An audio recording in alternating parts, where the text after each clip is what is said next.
Good morning, and thank you very much for joining us today for this spring research event.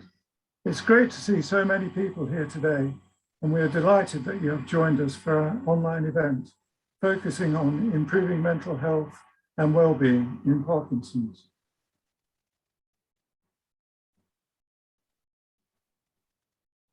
I am John Turner, Chair of Parkinson's East Midlands Research Information Group, PEMRIG for short, and I was diagnosed with Parkinson's on December the 23rd, 2015.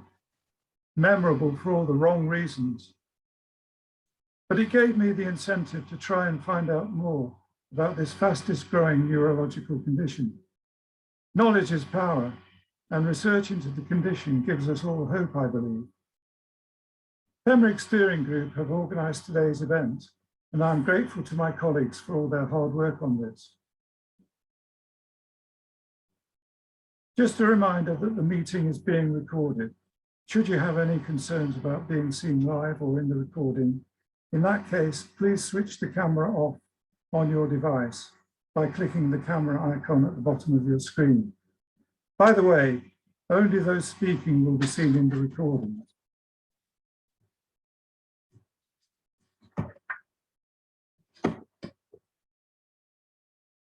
I hope you will have lots of questions for individual speakers or for the panel session at the end of the meeting.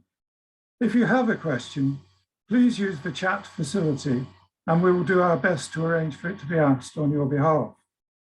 Liz Nash, Parkinson's UK Research Network Manager, is providing technical support, and two colleagues are managing the panel question and answer session, Katie Puddifoot and Peter Barrett. If typing is difficult, feel free to enter a question mark into the chat box or raise your virtual hand using this option under reactions. We will then call on you to unmute to ask your question. Please don't wait or raise your actual hands, as the host won't be able to see everyone's image box at the same time and your question might be missed. Unfortunately, we won't be able to answer any personal medical questions today or give advice about treatments and therapies for you. Please reserve these questions for your healthcare team or ring the free Parkinson's UK helpline for information and support. On Saturdays, the advisors are available until about 2 p.m.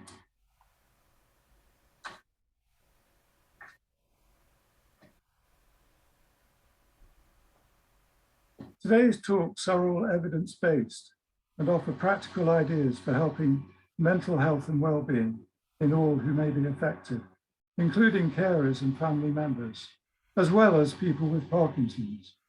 We have three excellent speakers with a range of experience and knowledge, including psychological therapies, music therapy, and evidence-based ideas for improving happiness. It's my pleasure to introduce our first speaker. Jane Simpson is Professor of the Psychology of Neurodegenerative Conditions at Lancaster University. With colleagues, she has recently published extensive evidence-based guidance on the psychological therapies which might work best with individuals with Parkinson's, Huntington's disease, motor neuron disease, and multiple sclerosis. She is passionate about the need to improve psychological care for those with neurodegenerative condition who need it, but also to learn from those coping well. From a research perspective, she is keen to conduct more studies to assess interventions which work, given the general lack of research in this area. I'll stop sharing my screen now.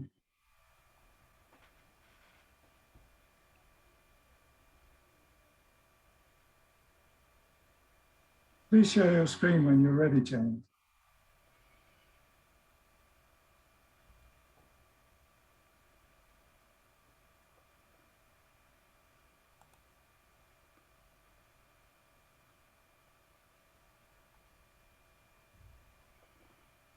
Hi, hi there. So yeah, thanks John for that introduction. So I'm Jane Simpson, Professor at Lancaster University, and I'm really pleased, especially in Mental Health Week this week, to be talking about psychological therapies and their potential for people affected by Parkinson's. So hopefully this PowerPoint presentation will work. So here we go, press the next button. Yo. So what I'm going to do in this half-hour slot is I'm just going to talk about some of the psychological issues which are commonly reported by people with Parkinson's, some of the evidence suggesting what psychological therapies can be best for those particular difficulties, and then I'm going to talk about the service challenges that we seem to be experiencing at the moment in the UK in providing mental health services, and how individuals might best be able to navigate those challenging current scenario. So what is mental health? Well, we'll all have different views about what mental health is, but and if you look at the research literature, there's lots of definitions in there, but I think we probably all know what good mental health feels like. It feels that we're generally able to think, feel and react in the ways that we want to be able to live our life in the way that feels best for us. Poor mental health can be conceptualized in lots of different ways. Some people conceptualize it as having a specific diagnosis. So for example, depression or anxiety or apathy, which means a kind of a lack of motivation to do things.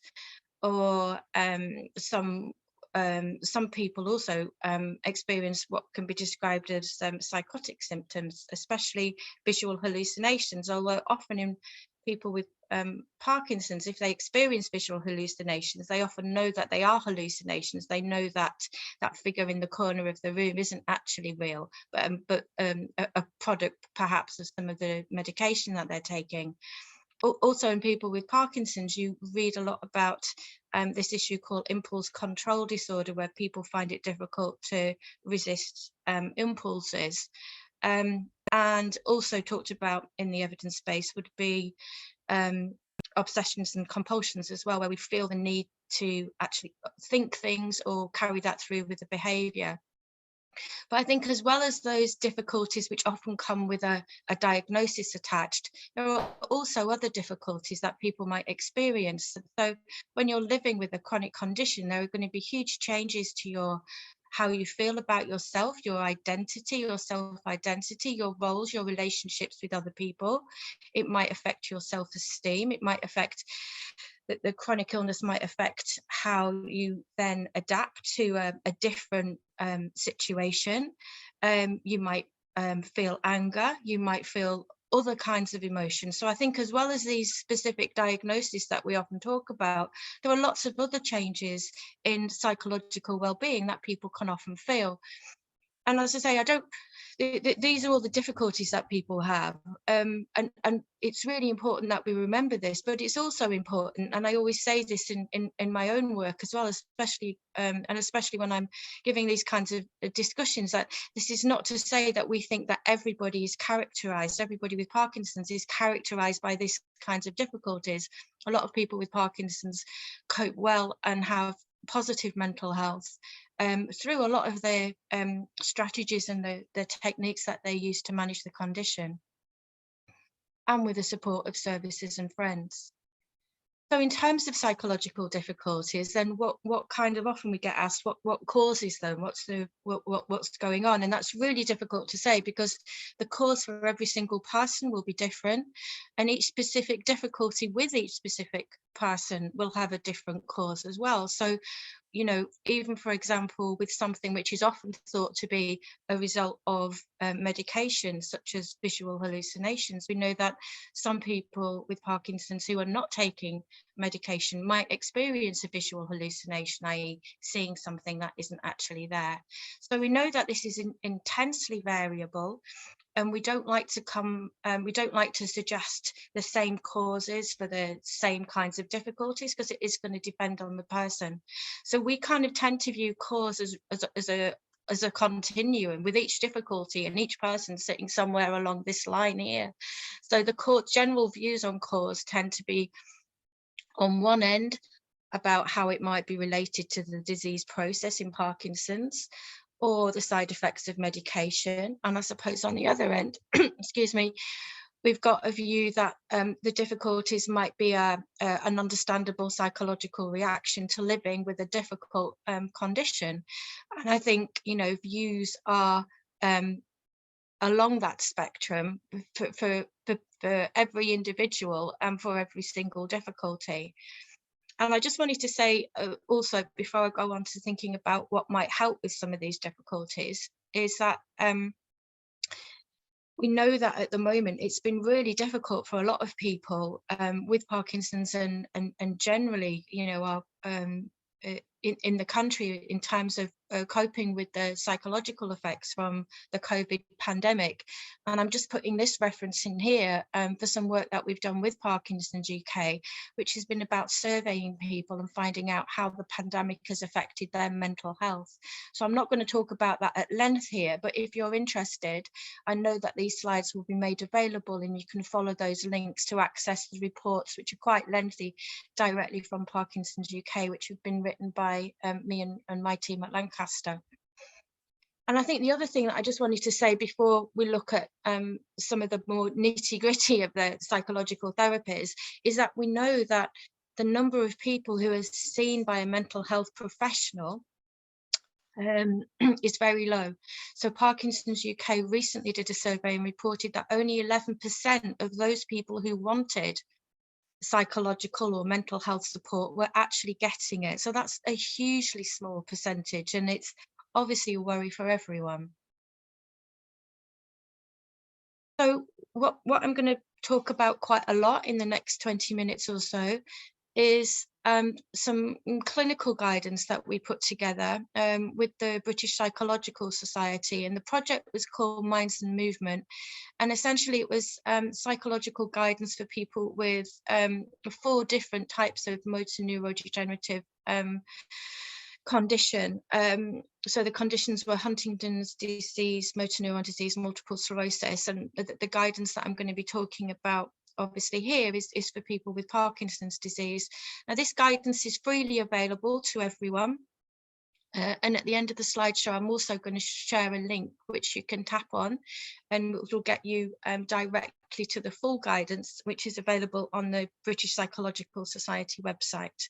And this guidance essentially talks about the kinds of psychological difficulties that people experience and summarises the research which has been conducted from a psychological perspective to help people experiencing that particular difficulty.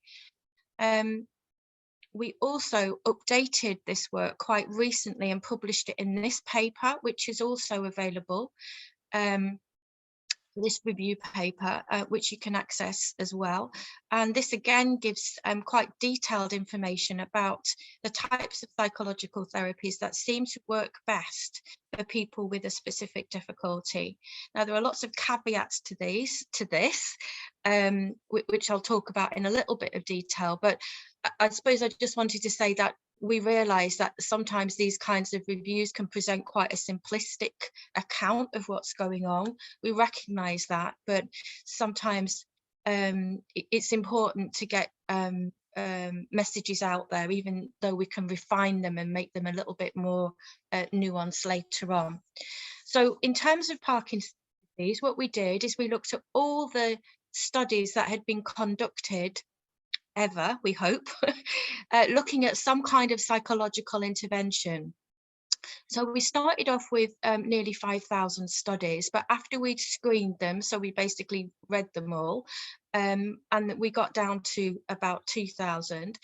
And of those, the ones that ended up in our review, there were 88. So these were studies that actually reported at some level of detail a psychological intervention with people with Parkinson's for a specific difficulty. And I'm just highlighting here that only 21 of those studies were randomized control trials. And randomized control trials, as you might know, is a type of study which is often considered to provide the most convincing level of evidence as to the effectiveness of a therapy or not. So this is a rather small figure. In terms of where Parkinson's disease fitted across the other people with the other conditions that I've mentioned, it was a lot lower. There was probably about half as many studies had been done with people with multiple sclerosis, but there were more studies with people with Parkinson's than there were for people with Huntington's disease or motor neuron disease, probably because those diseases are so much less common than Parkinson's disease. As I say, if you want more information, you've got two routes of getting it. One is the full guidance, and one is this academic paper which emerged from the guidance. So I just wanted to say a little bit about therapies, because I think sometimes, unless you work in the area or maybe received one of these therapies, it's difficult to know what kind of differences there are between the type of therapies that we often talk about. So psychological therapy is a very, very broad term, and it comprises lots of different types of approaches. And one of the issues that we've been trying to press is that, just as in the general population, some approaches will fit you as an individual more comfortably. You'll get on with that approach better than another approach. So we feel that it's not enough just to have one approach that we think might be successful for some people. It's good to be able to offer a wide range of approaches, because some will suit people in different ways, and some are probably better for certain types of difficulties. So one of the most frequently delivered type of psychological therapy is cognitive behavioural therapy. This kind of emerged in the 80s and has been is probably the therapy that is most often provided in UK mental health services that are available on the NHS. So the ultimate aim of cognitive behavioural therapy is to change people's beliefs about events, the future, themselves, which are causing them distress. So cognitive behavioural therapy can be used for a wide range of different difficulties, often low mood, depression, anxiety. It can also be used for sleep, the pain, for a whole range of different issues. I could just list the different issues, but it's as I say, the fundamental idea is that it's our beliefs which cause our emotional distress. So by changing our beliefs, what we think about things, it should also therefore cause a improvement in the emotional distress that we're feeling. So that's cognitive behavioural therapy, often known as CBT. Another kind of therapy, which is really popular at the moment, are mindfulness-based approaches. So the essence of mindfulness-based approaches is where people are encouraged to bring their attention and their focus into the present, and to have a non-judgmental approach or relationship with their thoughts. So we don't think of particular thoughts or feelings really as being good or bad or having a value judgment at all. It's more about accepting those feelings and living with them. There are different types of mindfulness-based approach. I think the two most common are probably mindfulness-based cognitive therapy, which introduces elements of cognitive behavioural therapy, and mindfulness-based stress reduction, which focuses more on techniques to reduce levels of stress. And as I say, this mindfulness therapy started emerging in the early 80s, specifically for people with pain. But again, its application has really ballooned into a whole range of different difficulties, and being effective with people with different underlying conditions. It's often thought of as being very helpful for people with chronic conditions because of its focus on the present moment. And the last type of therapy that I'm just going to mention is psychoeducation. So often this is often thought of as being a kind of a more low-level psychological therapy, I think. And it's really about, it probably doesn't even sound like a psychological therapy at all, but it incorporates elements of psychological therapy. So it's around developing individuals' understanding about their condition or about the issues that are affecting them, by providing accurate information, so challenging some of the beliefs that people are that might not actually be grounded in evidence. And thinking about ways of how people can be empowered to manage their own condition. Now, depending on who's providing it, it can also often include elements of cognitive behavioural theory, and sometimes like things like social skills training or social skills support to help people feel more comfortable in social skills, in social situations. So I just wanted to outline those because I know sometimes it can seem quite difficult to work out when we talk about psychological therapy what that means, but these are examples of some specific approaches, but there are lots more. Okay, so coming back to what seems to work for people with Parkinson's, what seems to be effective. So the most researched psychological therapy is cognitive behavioural therapy. So in the randomised control trials that I mentioned, so these are the studies which aim to provide what's thought of as a very high convincing level of evidence because of the design of the study. 52 of those were investigating cognitive behavioural therapy. And so what we can deduce from those studies that have been conducted is that cognitive therapy does seem to be effective. And again, when I say these kinds of statements, it's based on a group. It's not saying that everybody will find it effective, but on the whole, in the main, cognitive behavioural therapy does seem to help. So it improves the difficulties associated with depression. And this is on a range of different formats. So this is individually cognitive behavioural therapy, so that would be face-to-face. It's also group-based cognitive therapy, so that's where there is one therapist and a number of different people also attending together and providing support to each other, usually around 10, but it can vary, it can be smaller or bigger. So group-based cognitive behavioural therapy, there's evidence that that's successful. Phone-based cognitive therapy, so that's obviously straightforward to understand. That's just when you're talking to somebody on the phone. And also internet-based CBT, so that's where you would be having these types of Zoom meetings, so not in the same room, but having that kind of personal interaction as well. There's also some evidence that CBT works well for people with Parkinson's who are having sleep problems, especially when the therapy is being delivered face-to-face, or if it's in a computerized format. In other words, some kind of self-help book that's available or manual that's available online that people work through in their own time.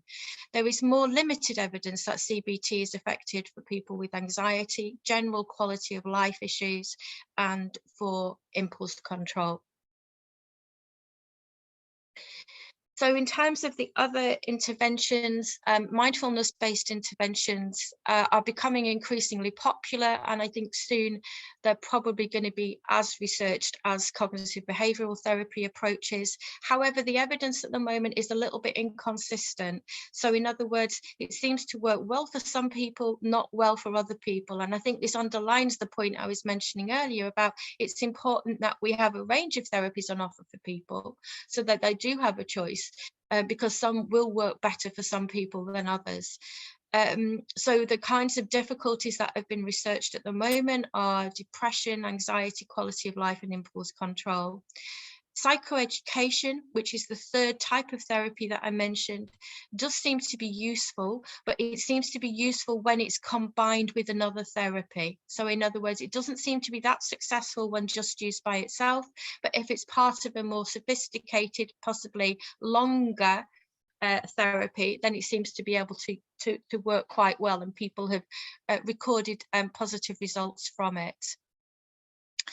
So that seems to be, in a nutshell, the evidence of what works so far. So what's not there? What don't we have any evidence for? Well, we know, as I said, there's a whole range of different therapies that are available.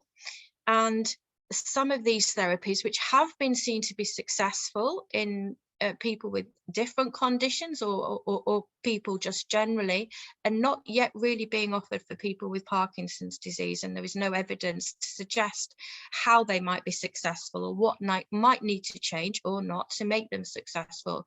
So one of these therapies is called acceptance and commitment therapy, which has had a huge surge in popularity, I suppose, over the last 15 years, but that's not been researched.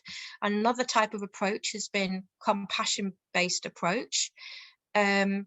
Again, becoming very popular over the last 10 years, but no studies conducted with people affected by Parkinson's.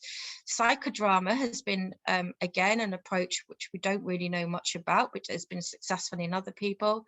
And then EMDR, which I think has got quite a bit of hype at the moment. So it's a very behavioural type of approach, especially focusing on trauma and feelings of low self-esteem.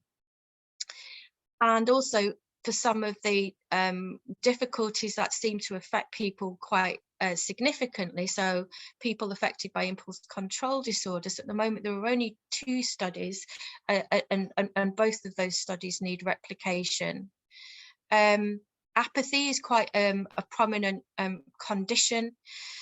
Sorry, a quite common difficulty. And again, we've only got 2 studies at the moment looking at that.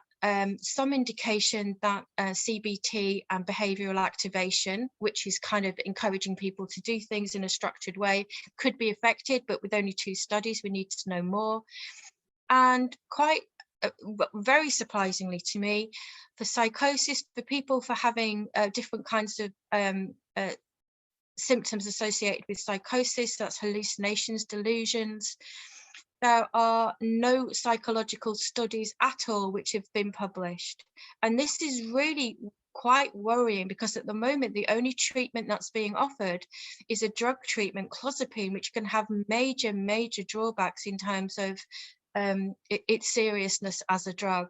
And again, that with psychosis, this is very striking, because in people without Parkinson's, there is a huge amount of research that's been conducted on psychological therapies for people with hallucinations and delusions. So this is really quite worrying.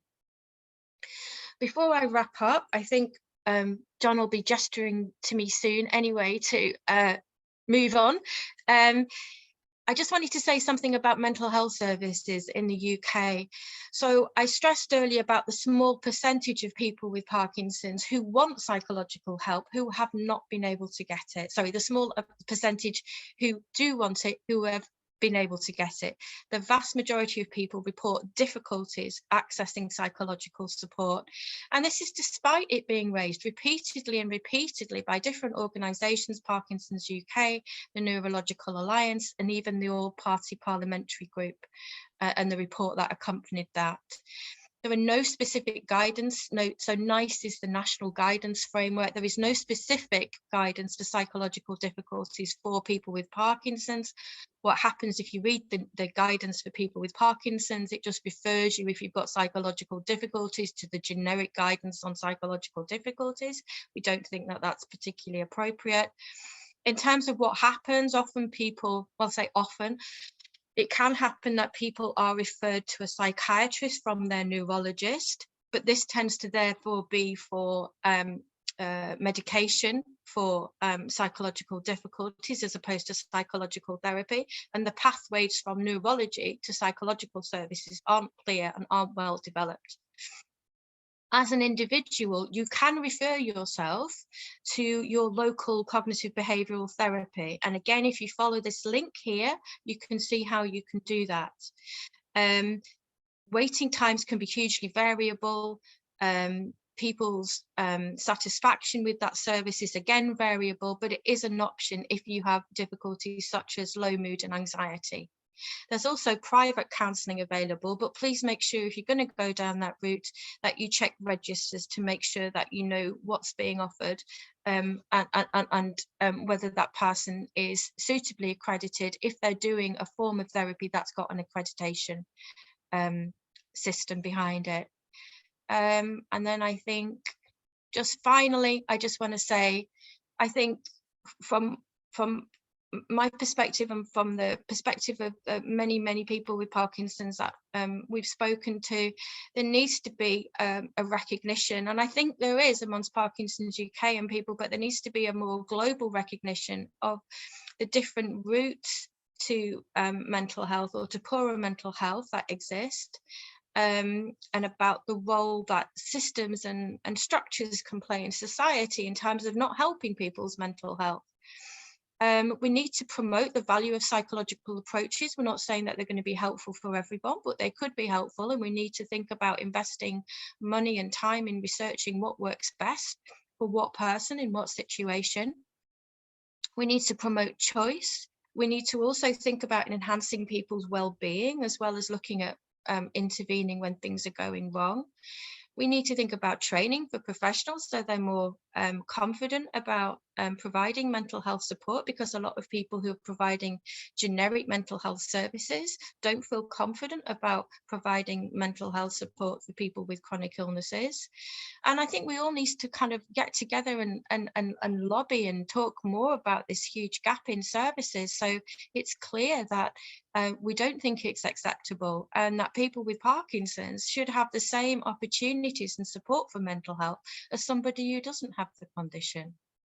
I'm going to end there.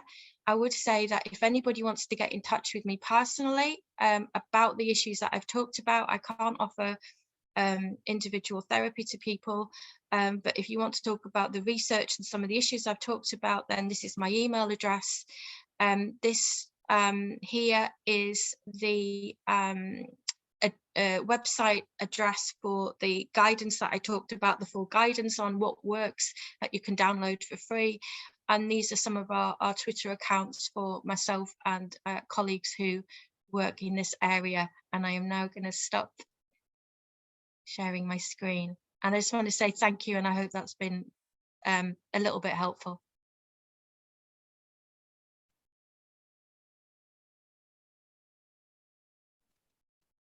Thank you very much indeed, Jane. I thought that was a wonderful talk and gave us a lot of food for thought. I'm wondering if there are any questions at this stage for Jane.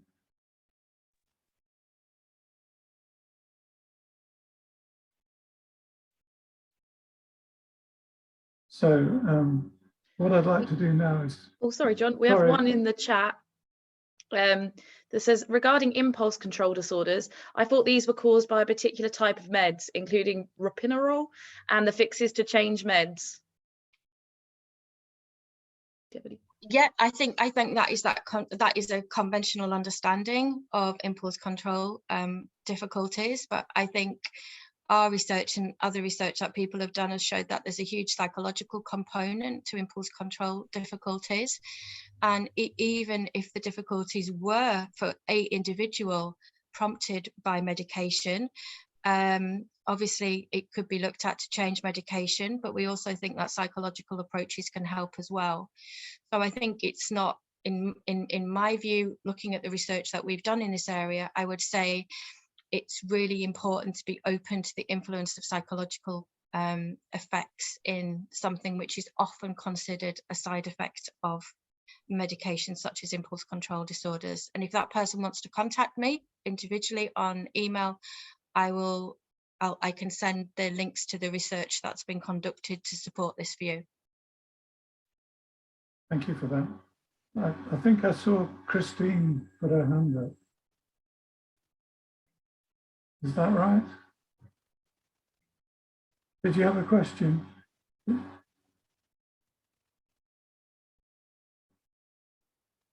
Doesn't look like it, John. I think Christine was waving at me. All right, okay. Understandable, Martin, understandable. Right. Jane, just one question from me before we move on. But what about the help for carers? Because carers seem to bear a huge burden with people with Parkinson's. Is there any help for them, do you think? Well, I think that's a really good point, and I agree that carers need support as well. The documents that we've produced were focused on the person living with Parkinson's, but we did think that it was a huge gap in what we'd actually produced, that we weren't looking at the kind of system more generically. It's just that we didn't have the funds to expand the research to look at the carer literature, which is also quite extensive. I think in terms of carer support, then obviously you'll know that every carer is entitled to a statutory assessment. I think it's once a year.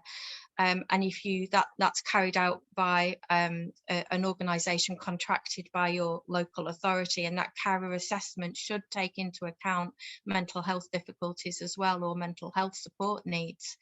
I know a lot of people, we've also done some research in this area, and I know that a lot of people caring for someone with Parkinson's haven't accessed this support, and when they have accessed it, it hasn't been positively appraised by a lot of people. However, it is still there. And I think also, if you're a carer of someone with Parkinson's, you are entitled to go to your GP and ask for a referral for psychological support, or refer yourself directly to the CBT helpline support address that I put on the slides as well. But I completely agree that more support needs to be given, and more recognition of the stresses and strains that carers can experience. Yeah, thank you very much. Somebody's asked, can you repeat the name of the carer assessment? Yeah, it's called, if you go to your local authority and put in carer assessment, each local authority has got a different organisation which offers them. So it's not the same up and down the country. And then when you go onto that, you will find the name of an organisation which offers carer assessments. When you contact that organisation, then they will put you in contact with somebody who can do an assessment for you, and you are entitled to this. This is your statutory, as in it's, you know, it's there for you to take advantage of, opportunity to have your needs as a carer assessed. If there's any difficulty with that, I'm sure the Parkinson's helpline can help, or again, you're welcome to email me. If you put in your address, I can let you know what that organisation would be in your area. Thanks for that, Jane. I see Liz has already been ahead of the game and put the contact information up on the chat line. So if anybody wants to read that, that's fine. Katie, have you got anything else? I have one more question, yes. Yeah. I have a question that's asking, are there Parkinson's drugs with antidepressant effects? I believe my dad was on one of these and then it got taken away, which caused mental health issues. Is there more information / research into this, and could people request these kinds of drugs for PK treatment? Yeah, to be perfectly honest, I don't research drug treatments. I tend to research psychological therapies, so I can't pretend to be an expert here or to offer advice. If that person wants to email me, I can look into it for them. I can have a look at literature on it, but I can't give you an answer at the moment because it's not within my normal sphere of what I research. That's fair enough. Thank you, though. And then we have one more question here. Has the role of faith been researched relating to how it affects general attitude to disease and life? There has been some research on faith. I don't think there's been a lot in relation to Parkinson's disease. I can't think of anything off the top of my head that would be relevant to what I've been talking about. Again, if that person wants to email me, I can have a little route around for them, but I can't think of anything off the top of my head. But I agree that for some people, this would be a very important issue. I think often when you think of something for people with Parkinson's disease, as a research area, usually the answer is no, there isn't anything out there. So I think, you know, it's very unusual. And then there is stuff out there because the state of where we are in terms of research is you know, it's not in a great place. That absolutely isn't to dismiss the research that's being done, which a lot of people are working very, very, very hard to try and move areas forward. But I still think comparatively, you know, there's a long way to go. John is looking anxious about the time, so maybe we ought to move on and then save any further questions for the panel, maybe. Thank you very much, Jane. Thank you very much, Jane. I thought that was a wonderful presentation, and I can vouch for the benefits of CBT for myself. And I also thought that the case you were making for further research into Parkinson's and mental health was very, very powerful. Thank you very much indeed. And thank you for being willing to answer people's subsequent questions if they get in touch with you. It's my pleasure to introduce Becky Dowson, who is a researcher, musician, and music therapist with a particular interest in working with people with dementia and their care partners. In 2020, she completed her PhD and is currently a research fellow at the University of Nottingham. Becky's talk will explore the benefits of music and singing for people living with dementia and with Parkinson's. Becky will look at some of the existing evidence for the cognitive, social, and psychological effects of music for both people living with dementia and those with Parkinson's, and think about why these effects may occur. I'll stop sharing my screen now.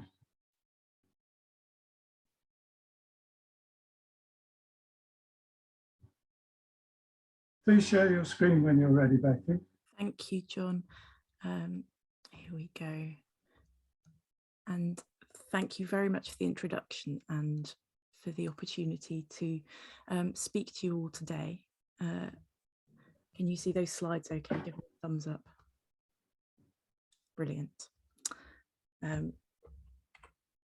So as John just said, I'm a music therapist and also a researcher at the University of Nottingham. And I've got a special interest in working with people with dementia, particularly looking at singing, community singing groups. Parkinson's isn't really my area of expertise, but I've done my best to include both information about dementia and Parkinson's in this talk, and I hope it's helpful and interesting. And I think there are lots of kind of areas of overlap, which I'll go into later. And I'm also very interested to hear any of your experience with music, and I'm sure I can learn something from you. So here's what I'm going to talk about. I'm going to talk a bit about how music is used by people living with Parkinson's, dementia, and their carers, and also what the research says about it. So what's the evidence? I'm going to use a few examples to think about what properties of music make it suitable for these kind of therapeutic applications. I've got a couple of videos to show, and then I'm just going to talk about some examples from my own research into singing groups for people living with dementia, which I hope will show the kind of the very different benefits that different people can get from this kind of group and activity. Before I go on, I just wanted to show this image. It might be well known to you all, and apologies if it is, but I thought it would be worth explaining what I mean when I say dementia. So dementia isn't a disease in itself, it's a syndrome. It's a term that describes a collection of different symptoms that are caused by disorders which affect the brain. And the most common type is Alzheimer's disease, followed by vascular dementia. It's also common to have a mixed type of Alzheimer's disease and vascular dementia. And then there are less common forms of dementia, such as dementia with Lewy bodies, frontotemporal dementia, and there are lots and lots of others. And the kind of dementia which is associated with Parkinson's disease is closely related to Lewy body dementia. That's my understanding, but I'm not an expert on the technical medical side of that. So why music?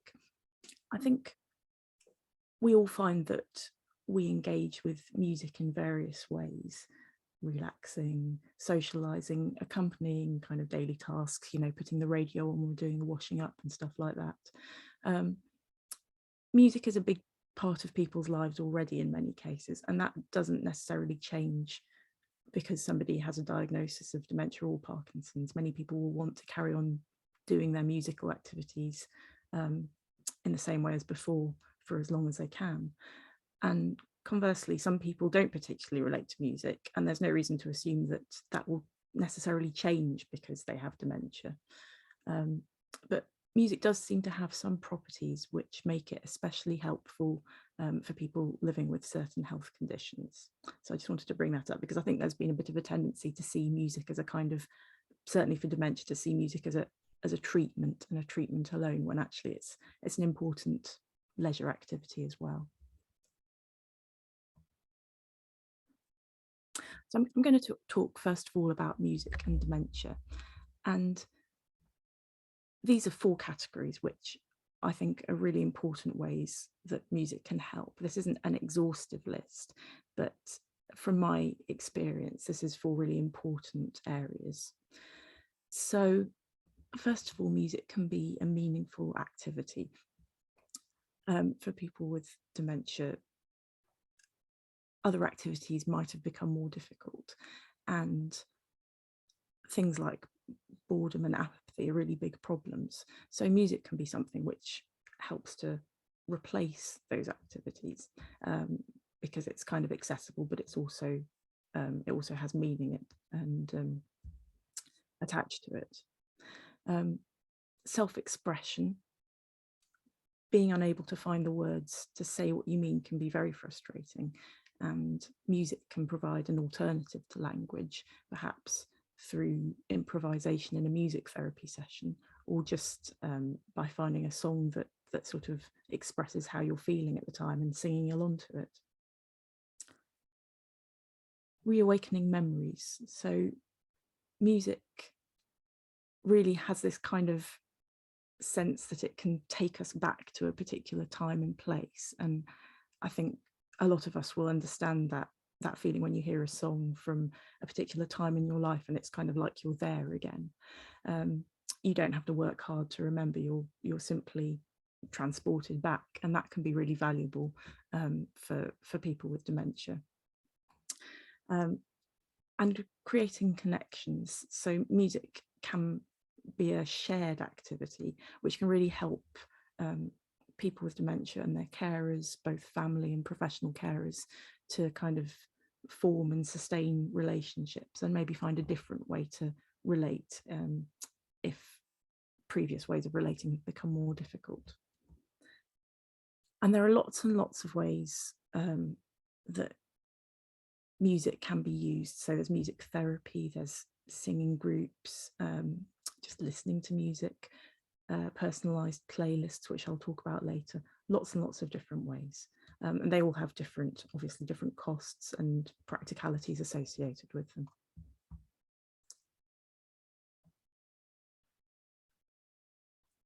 So what does the research say? So there is lots of research about music and dementia now, and various areas. So music therapy research, there's lots and lots of research into music therapy and dementia. A lot of it focuses on care home residents, and there's less about kind of earlier stages of dementia. But so there's a study from 2015 that indicated that music therapy can reduce symptoms of depression in care home residents, and they found that it reduced symptoms of depression more than recreational singing, although recreational singing also had an effect. This study, Van der Steen et al., this is a systematic review, so this is where they go through lots of studies and kind of synthesize the results, and this found that music therapy improves depression and behavioural symptoms of dementia, as well as improving well-being and quality of life, although the duration of these effects is unclear.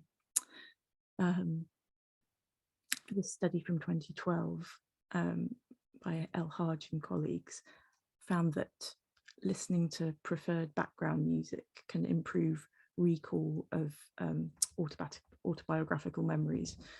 So this is listening to music which people have chosen in people with Alzheimer's disease, which was kind of related to what I was saying earlier about music taking us back to a time and place. And I think, as well as having quantitative research which measures effects, it's really important that we also have qualitative research which explores the meaning of music and how people experience it by using techniques like interviews, because we want to understand how music has these effects and what it means to people.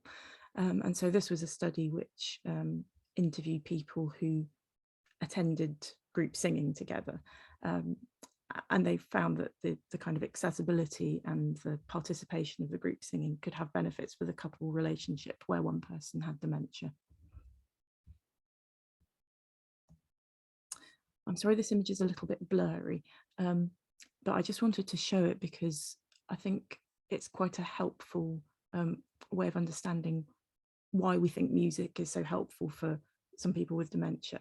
And it's about the way it uses different areas of the brain. So there isn't just one area of the brain that processes and understands and performs music. There are lots of different areas. And the idea is that even if one area of the brain is damaged, there are others that are intact. And so it's that kind of using multiple areas of the brain, which is really helpful.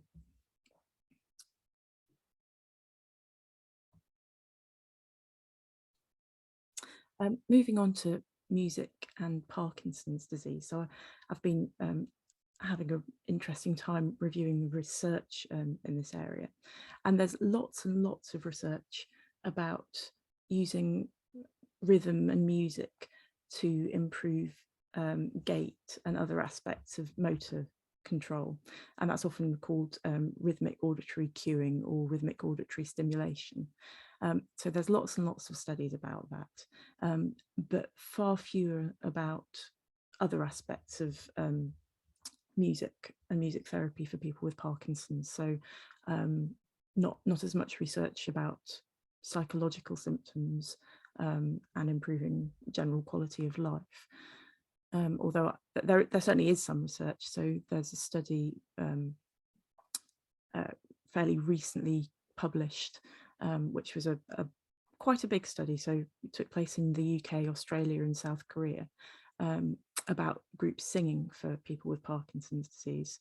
And it showed that it could reduce stigma, anxiety and stress, and enhance social support for the people who attended, although this was not a randomized controlled trial, so it didn't have a group of people who didn't receive this, who didn't go to the singing group to compare it to. So there's obviously more research needed to kind of confirm those effects.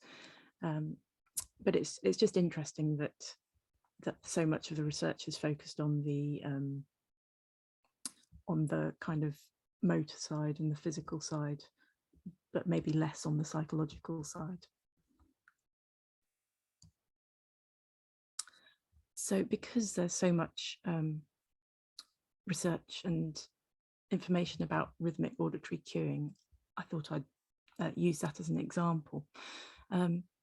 So it relies on the human capacity for what is called auditory entrainment, matching a movement to a beat. So it's that idea that when you hear a song and somebody asks you to clap along to it, you can do it. And I think scientists used to think that humans were the only species that could do this, that could entrain to a beat, but they've changed their minds, and there are some members of the animal kingdom that can do it. But that simply tapping along to a beat, as we'll see in the video that I'm about to show you, can help people kind of regularize and improve their walking. And there are 4 ideas about how it works, which I've taken from this article by Schaefer. By the way, if anyone's interested in any of these, any of this research, I can provide a list of references, and I can provide the papers as well. So there's the idea that it can speed up the learning process by regularizing these repetitive movements like walking. It can kind of, I guess, provide a different way to connect 2 areas of the brain, giving the brain a different way to learn. It can develop temporal skills, and it's motivating. So it's kind of motivating to have a positive experience of listening to music, and it makes it feel like less of an effort. So I'm going to go to my next slide, which is a video. This is it's a short video from Luxembourg, and we see in it, there's a physiotherapist talking, and we see how the rhythm improves this gentleman's walking straight away, but also how his choice of favourite music he likes, allows him to use this technique in his everyday life. So hopefully this will work.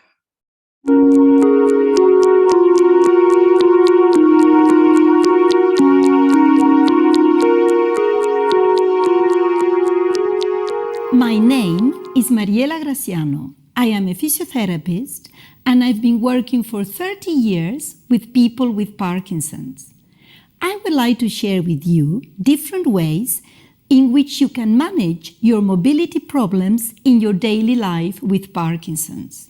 So, let's explore together exercises, tricks, tips on how best manage your life with your Parkinson's. Cohen was diagnosed 9 years ago. Despite optimal medication, he walks at a slower pace with shorter steps and arms by his body. The physiotherapist observes how Cohen walks and assesses what would be the most suitable cue for him. Good. Now we're going to try that you can walk at the rhythm of 1, 2. Ready? 1, 2, 1, 2, 1, 2, 1, 2, 1, turn. 1, 2, 1, 2, 1, 2, and turn. 1, 2, 1, 2. Counting is one example of a possible cue. Another one is music. Cohen prefers walking to the rhythm of his favorite music.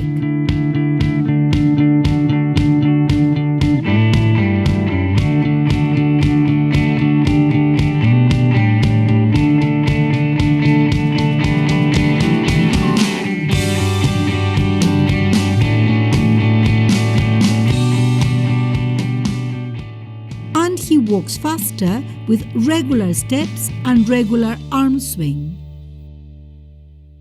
These videos are an initiative of the Luxembourg Parkinson. Just stop that there. So I find that really interesting. And I'm going to move on quickly because I've got my eye on the time. John, do tell me if I need to hurry up.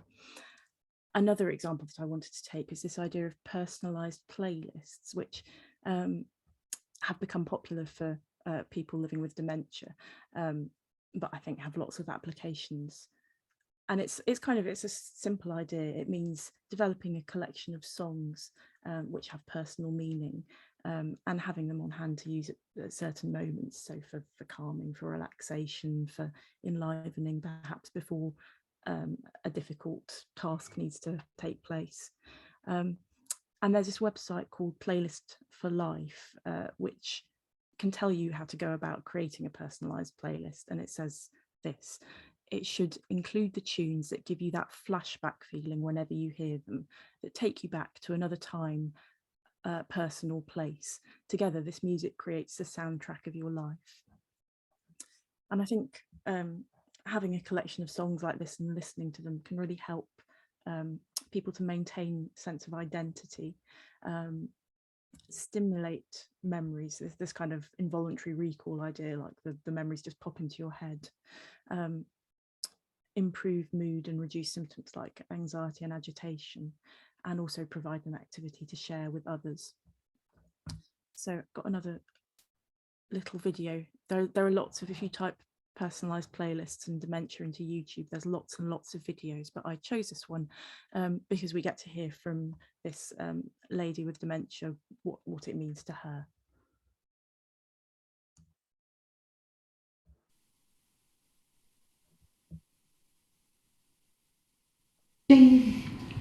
No matter what you say.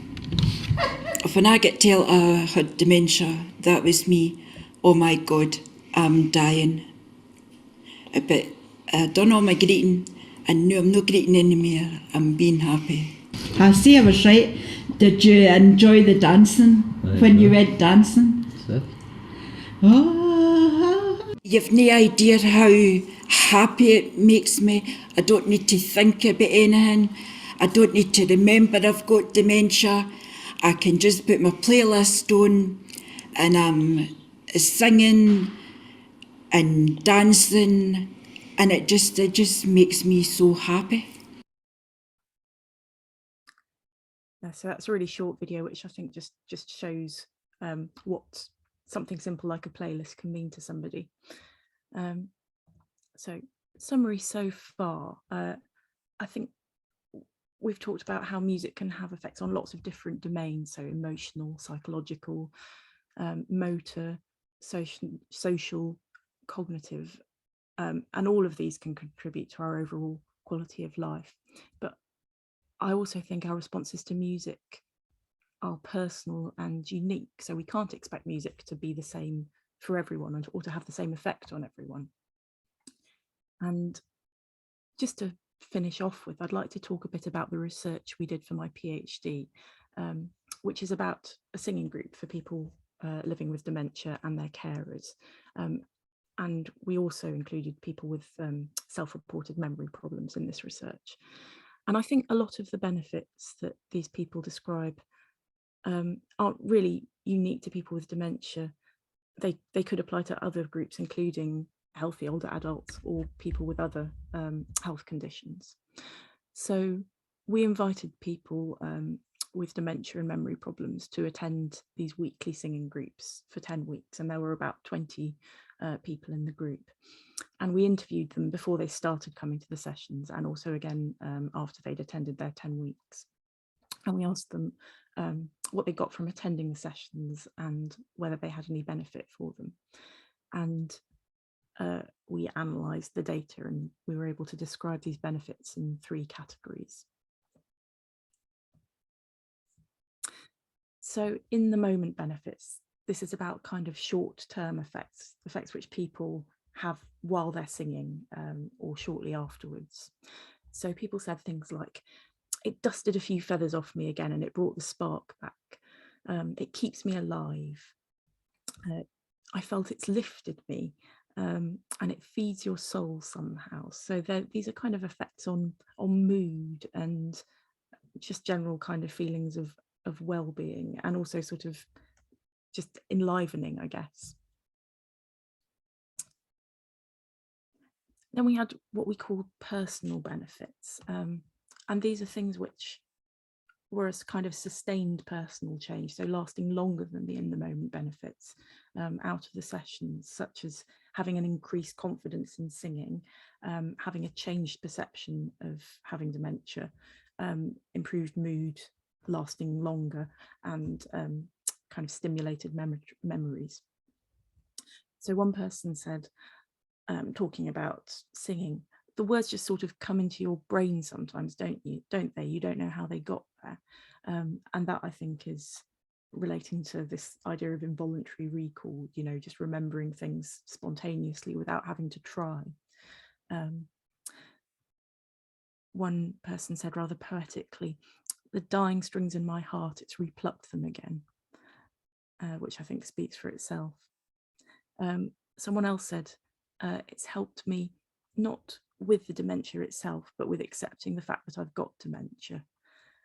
So I think this is the idea of spending time with other people with the same diagnosis in an environment that's not focused on having dementia, but you know that other people are there too. And someone else said, to be able to have the opportunity to sing, it works wonders for me. And that was somebody who'd done lots of singing in their life, but hadn't done any for a while. And so they really appreciated being able to do it again. And then there was what we called social benefits.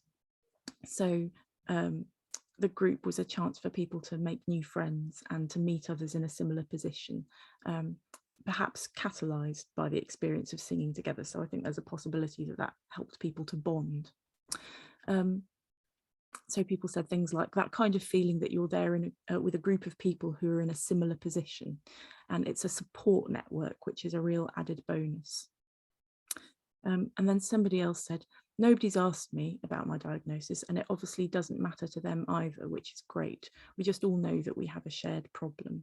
So this idea of being in a kind of supportive environment with other people who kind of understand. And somebody else said, I do wonder if sometimes if half of them go for the biscuits or the singing, you know. which is, I think, it's kind of funny, but it's kind of saying that the social side of the group may be just as important and maybe more important for some people than the actual singing itself. And this was a kind of a diagram, a visual way to represent how all these different components of a singing session interact to produce these benefits. And the key thing I'm trying to get across is that it's not just about what happens in the singing session itself, but it's about who the person going to the singing session is. So everyone comes with their own musical experience and identity, and that mediates their response to the singing as much as the sessions themselves. And so the benefits that people experience are really going to depend on how they've experienced music in their life and what kind of musical experiences they've had.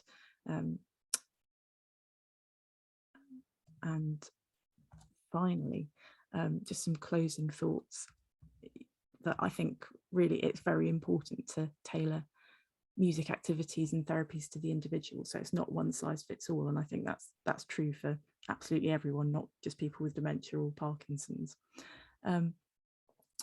Research into Parkinson's disease and music has mainly focused on motor skills and gait, but my impression is that there is more research coming in other areas, and it'll be interesting to see what other potentials it has. There's this question of how long do the benefits of music last, and how can we measure them? And another impression I have from working in this field, that there's lots of promising evidence and lots of anecdotal reports, but still many of music's effects are hard to prove. Why is this, and what can we do about it? So thank you very much. That's the end of my talk and my slides. I'll stop sharing, and John can tell me if we've got some time for questions. I think so. I think we do have time for questions. You're not rushing off immediately, are you? I don't know, Martin. You spoke to him. No, he sent a text. I think we've got Peter and Katie. Are there any questions there which you think will be useful to put to Becky? I'm sure Katie can kick off. Yeah, so Charlotte has asked, is there any evidence to suggest that the vibrations through instruments could have benefit for anyone who is deaf or hard of hearing with Parkinson's? I don't know is the answer to that. But I think there is evidence in the sense of music therapy research conducted with people who are deaf or hard of hearing. So there's probably more general evidence, and I can have a look for some of that if you like. Yeah, but I don't know, I'm afraid. Okay, that's not a worry. Most of us don't know anything. I've got a comment here. Is a question: is there any research into the effectiveness versus cost of delivery? Yeah, in music and dementia kind of areas, there certainly is. In fact, the study I'm working on at the moment, which I didn't talk about here, but it's a randomized controlled trial of singing in the community for people with dementia. And one of the measures we're going to use, so we haven't started this yet, but one of the measures we're planning to use is a kind of inventory of the health and social care services that people use, so we can compare before or after. And that the idea is that would allow us to tell whether the singing sessions are kind of cost effective, so whether they basically save the NHS and social services money. I think there is some, just off the top of my head, I think there is a study about singing groups for older adults generally, which showed that it was cost effective, that people who came to the group used health and social care services less. And I'll try and find a link to that study. Thanks very much, Becky. There's a comment from Sue, who runs an exercise class for people with Parkinson's, and it's very long, but it's in the chat. So if anybody wants to have can people see the chat, Liz? Everyone should be able to see the chat, and that comment from Sue is there for everyone. Okay, so I won't read it out, but in view of the time. Yeah, there's a couple more that's been added now, talking about art exhibitions and things like that as well. So it's worth looking in the chat if people are interested. I think that's all the questions, John. Thank you very much. Thank you very much, Becky. That was great. And it You're was very welcome. really good to hear the experience of two individuals through the video that you showed. That seemed very personal.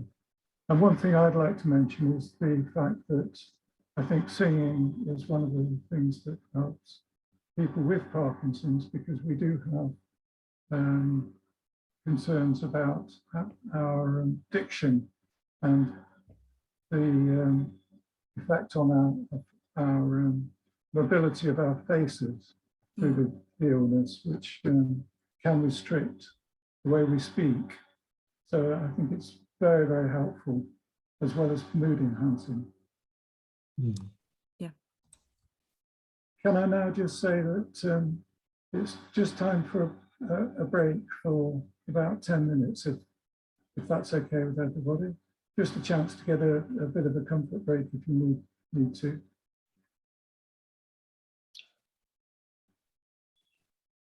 So we'll come back a little bit later at about 10 to 12, if that's okay. Good. Excellent. See you soon, everybody.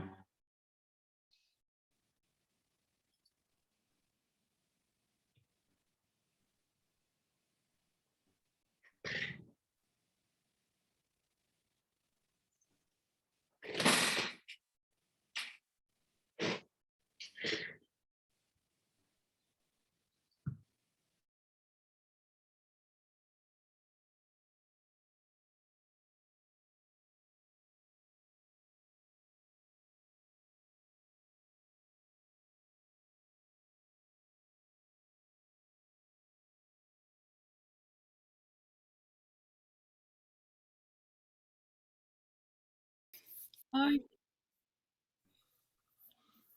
I think, hi there.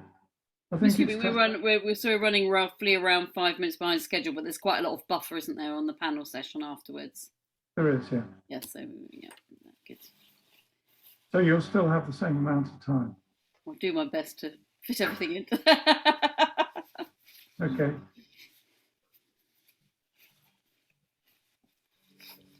We're happy to, we give people a couple of minutes or whatever if you want a minute. Okay. Can I just check how people are? Because I think we should be starting back again now, if that's all right with everybody.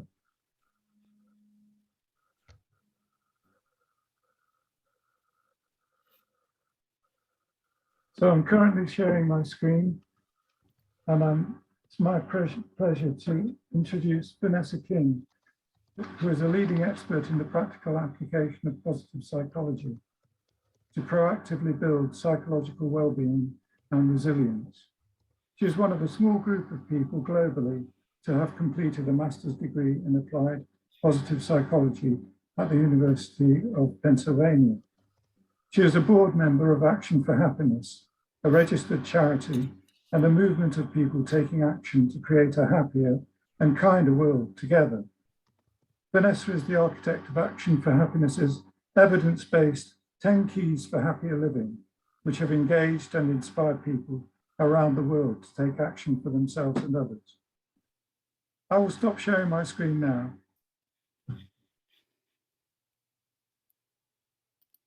And can I hand over to you, Vanessa? Yeah, let me just make sure I've got the right one. Let me see if I can go onto my full screen. There we go. Everybody, can you see that okay? Can you hear me okay? Great. Okay. Well, it's an absolute pleasure to be here and share some thoughts and ideas with you that I hope will be helpful, whether you are a person with Parkinson's or indeed somebody who helps, supports and cares for those people with Parkinson's. What I should say is a lot of the stuff that I'm going to cover, it has an evidence base. It is not specifically for people with Parkinson's. In fact, whilst Jane was saying there's relatively little research on the psychological therapies, when we look at things that kind of support and enable well-being, there's even less research that's specifically for Parkinson's, but there is a lot of research for people in general. And of course, carers and families are of people with Parkinson's, it's applicable to them at all.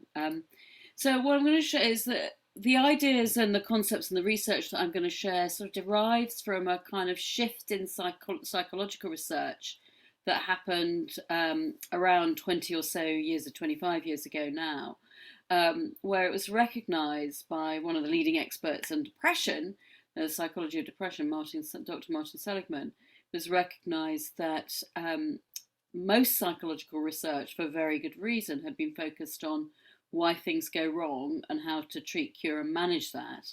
There'd been relatively little research on what enables us to kind of live the kind of highest quality lives. So move up that plus scale, not just move from down the minus scale, but to move up the plus scale. So my focus around there, and I'm a practitioner, so my role really in the work that I do is translating the academic science into practical ways people can apply it in their own life. So the research that I'm going to cover is coming from that plus side. So, it may be, we use the word happiness, I can use resilience, I can use well-being, thriving, those sorts of words, but the ingredients that we'll see of all of those things are kind of significantly overlapping. But happiness is a word that, is, most people want to be happy, and obviously having a diagnosis like Parkinson's has a significant effect on that. But what do we mean by this word happiness? The ancient Greeks talked about different sorts of happiness. They talked about pleasure, pleasure in the moment, as you saw in Becky. Music's a great source of that. But they also talked about fulfillment and living a life, to the best of our potential, and which doesn't always feel good in the moment, takes a bit of hard work. And those two forms of happiness can interplay. So when I'm talking about this term happiness, substitute resilience or well-being if that's preferred for you, psychological well-being. But happiness is a word that kind of people connect with and relate to. And we will see that how these ideas can apply both in tough times as well as in when life is going well. So the question is, you may be asking, well, does happiness really matter in the context of life's difficulties? Well, actually, the research suggests it does. Now, we know, and this is in the general populations, again, not with Parkinson's, we know that people who are happier are less likely to catch colds, for example, and if they catch a cold, they're less likely to last as long, they're less likely to have heart disease, they're more likely to take care of their health, and they may even live longer. So there's a relationship between how we're feeling about our lives and how we're feeling in our lives and our physical health. If we think about in the community, and there are all sorts of other benefits, I've just selected these as kind of highlights. We know that happier people are more likely to help others more, they're more likely to be financially responsible, they're less likely to engage in risky behaviours. This is the general population. They're even more likely to be active citizens. So there seem to be quite a lot of benefits that come from feeling happier. So the question is then, what makes a difference? What are the ingredients? What are the kind of active ingredients, if you like, that contribute to how happy we feel on a kind of day-to-day basis or more sustainably? And I'm going to here introduce what are termed in the sort of psychological research literature about basic psychological needs for both well-being and for motivation. And there is a huge body of research around these in terms of their effects in different contexts for different ages, in work, home, health, etc. And these are psychological needs, a sense, having a sense of control in our lives and in domains of our lives, having a sense of connection, both being cared for and being cared about, and caring for others, and having a sense of kind of effectiveness, a sense that there are things that we can, a sense of mastery, that we're effective, not ineffective. And it's very interesting to think about these psychological needs and how they play out. I mean, they apply, the research looks cross-generationally, cross ages, cross-culturally. How do these things play out in the moment in our day-to-day lives? And actually, I was looking to see whether there was research specifically to Parkinson's related to sort of psychological needs theory. And I came across one very recent study that was done in Norway that looked at physical activity and mental health and the interplay between these psychological needs and those during COVID. They found that the extent to which these psychological needs were met was associated with better mental health and more engaging in more physical activity. So it's interesting, but it's very interesting how these can play out. But we know that the research, for example, that people who feel that those needs are met in their lives have better health, better creativity, more engagement, less burnout, very important for carers, and a principal source of just enjoyment and vitality. So I'm going to pick out with the connection one, the related one specifically, but I'm also going to now share the framework I developed for the Charity Action for Happiness, the 10 Keys to Happier Living, which is a sort of menu of areas we can take action in to maintain and boost our own well-being. So having that sense of control when we get a condition like Parkinson's, or indeed have to care for somebody with Parkinson's, the extent to which we can choose to do activities and find little ways that we can take care of our well-being and support others in their well-being, can actually in itself, if we choose those ways, can actually help to sustain our well-being. And I should actually say that my partner has Parkinson's. He was diagnosed in 2017. So interesting to play with some of these. So I had some sort of lived experience, if you like, of the condition. So here's the 10 keys to happier living. And first and foremost, playing with that idea of having a sense of control, a sense of choice, a sense of doing, things that are aligned with what we're intrinsically drawn to. This is a menu, it's not a prescription. So these are the areas research shows taking action in can boost our happiness. There's 10 strongest areas. Underneath these, and I'll give you some links at the end, there was a ton of resources, there was a ton of research and a ton of evidence-based ideas to try out, to experiment with. And I really encourage this idea of experimenting with these things. So it's you'll see that some of the activities are things that we do in the outside world that affect how we feel on the inside, and some of the things are more internal habits and practices of mind that we can try things out and experiment with that actually support and sustain our well-being. And I think, if you are a carer for people with Parkinson's, your well-being is really important. And this is about, in a way, these activities, these taking action in this way, finding small ways you can take action, is about, like on aeroplanes, it's saying put your own oxygen mask on first. Your well-being matters, not, for you and for your psychological sustainability and physical sustainability to take care of people with, quite difficult and complex conditions, as well as possibly other people in the family. So your well-being really matters. And of course, if you've got Parkinson's, taking care of your well-being in space. Sorry, Mum, I've not got my normal setup, so my thing is flicking all over the place. I'm going to move my mouse there because it's too tempting to use. So that's how you do it. Yeah. So and if we look at some of the literature around resilience and some of the ideas around resilience, I really like this idea of what's called active coping. This comes from some of the person's done very good work around this. Is called Dr. Chris Johnson, who's an expert. He's a former GP, but he's an expert in resilience. And he says it's about facing reality, so feeling what you feel and thinking what you feel and what your physical symptoms you're experiencing, but also finding ways to make today just slightly better and or tomorrow slightly better. And this is where some of that idea of a sense of control in our lives comes in. So I thought we'd try an experiment here, because the notion of this is it's much less about talking about it and actually about doing it. So I want you, if you can, to the extent that you can, if you're on this, just for yourself, think about think about your day yesterday and think about 3 things you enjoyed, were grateful for, or were pleased about.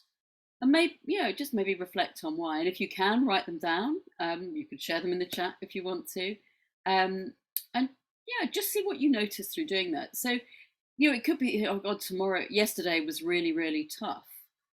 I know, when I'm reflecting on Thursday, for example, it wasn't yesterday, I was working yesterday. But Thursday, John and I were at the National Hospital because he's being assessed for deep brain stimulation, and it was a pretty grueling day.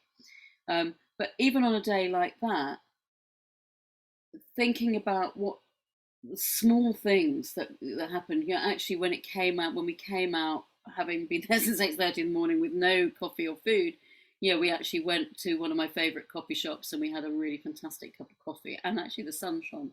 We took outside, so tiny things can make a difference. So thinking about, is that something you normally do? Reflect on the day. And think about those good moments. Just reflect on those good moments, maybe even why those were good, or not. Actually, the research shows that doing an activity like that is so simple has both a psychological and a physiological effect on us.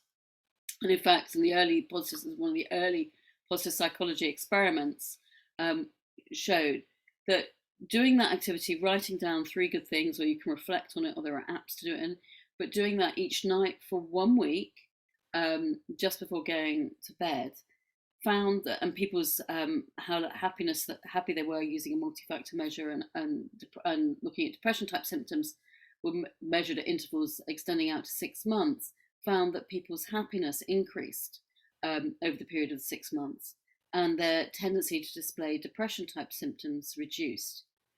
Now, that's something that took you it takes a minute or 2 minutes a day. And it's interesting that it has that effect. So the question is why? Why does it have that effect? Well, the answer is the human brain, and this is without a condition like Parkinson's, which sort of I would hypothesize amplifies some of these issues. The human brain is hardwired to focus on what's wrong. It's hardwired to notice potential risks, dangers, things that are even neutral we'll interpret as potential risks and dangers in our environment. The human brain is hardwired to focus on what's wrong because the human brain primarily evolved when we were hunters and gatherers and life was much riskier. So it was a sort of evolutionary survival strategy to keep us alive in the moment. And our brains still function that way. So we will notice things that are unpleasant more readily, will weight them more heavily, will hang on to them for longer, even if that's not necessary. And that kind of has a kind of psychological and a physiological effect. But what this activity is doing is not saying we should ignore those issues. It's absolutely not saying that. But we can derive benefit from also noticing the things that go right that we perhaps overlook in our days. And this is the work of Barbara Fredrickson, who's a psychobiologist at the University of Chapel Hill, North Carolina, who's done pretty amazing research to show that these kind of fleeting moments of pleasant emotions or positive emotions, I use the word pleasant because not for different reasons, but pleasant emotions aren't just kind of nice to have, the cherry on the cake. When I first studied psychology, which was quite a long time ago, there wasn't really very much attention placed at all on pleasant emotions. But when we are in a pleasant emotional state, there are also physiological changes. Emotions are not just feelings, they have a physiological component. When we're in a pleasant emotional state, our perceptual fields, for example, broaden. We literally see more. We are more open to others. We are more open to ideas. We are more flexible in our thinking. And we see more options. We learn more readily. We're more creative. We're better at creative problem solving. And little by little by little, these tiny moments add up and build our psychosocial resources. And there's even some evidence that they can help buffer against stresses and difficulties and help undo some of the effects of stress. And there's quite some interesting research there done during COVID. So these small moments are not nice to have. Recognizing these moments in our days actually helps to kind of nurture this broaden and build. It's called the broaden and build theory in our own lives. So I'd really encourage you to think about how can you experiment with that. I mean, you can do the classic three things at the end of the day: notebook and pen by your bed before you switch your light off rather. Write those things down. You can share them with the family. You can, there's apps and things, as I talked about, that you can do. And it's what you find when you start doing that is when you look back over over what you've written down, what you've collected over, say, a period of a month, you start to notice the things that bring joy, bring contentment, bring peace, bring calm, bring a sense of whatever in your lives. And actually, there's more research showing that specific pleasant emotions also have kind of different effects, as well as this broaden and build effect. But you can share with the family over dinner table, and it helps. It's very easy with when you've got a condition like Parkinson's to dwell on the symptoms and keep stuck in that. And of course, it's life-changing, it's difficult. But these small moments of joys can also help both you and your carer and the family as a whole. We've just got a puppy, by the way, to help sort of bring in a sort of some joy into our lives. It's stressful to begin with, but it's there. And I really like this idea. I mean, some of you may be thinking, life is really tough at the moment. But Maria Soros is a clinical psychologist who works with people with terminal illness. She said that even on the very worst of days, there is a best moment, even if it's just the least bad. So when you're working with her clients, she says she encourages them to reflect back on the day and find the best moment of that day, even if it was just the least bad, because it's a kind of window into some hope. And the kind of benefits that it brings. So that's one idea. And we can play with this idea as well, is thinking about what you can think about it proactively as well, is what's something each morning, think about what's something small I'm going to look forward to today. And you do that, and it can be tiny, these things can be tiny, but it just gives you a greater sense of control over finding some of this kind of sources of pleasant emotions in your lives, whatever those are for you. So that's one idea to experiment with. The other thing I want to talk about, and I know that this can be challenged by Parkinson's, is that our sense of connection to others is, as we've seen, is a vital psychological need for well-being. And Parkinson's, of course, in some ways threatens that. We may be embarrassed about those conditions as carers. We just may not have time. We may have, John has it's affecting his speech, which can then impact his social interactions. But our feeling a sense of connection to others is a vital ingredient for well-being. We have evolved to be social creatures. Our brains have evolved to be social. And we know from a lot of research on loneliness and isolation that can be as risky, in fact, in some reasons, prevents a greater mortality risk as smoking or obesity. It's really essential and takes effort, of course, if we've got if our identity has changed or confidence is impacted by the condition. So I would really encourage you, for your psychological well-being, is to make sure that you kind of find creative ways, if you need to, of maintaining that sense of social connection.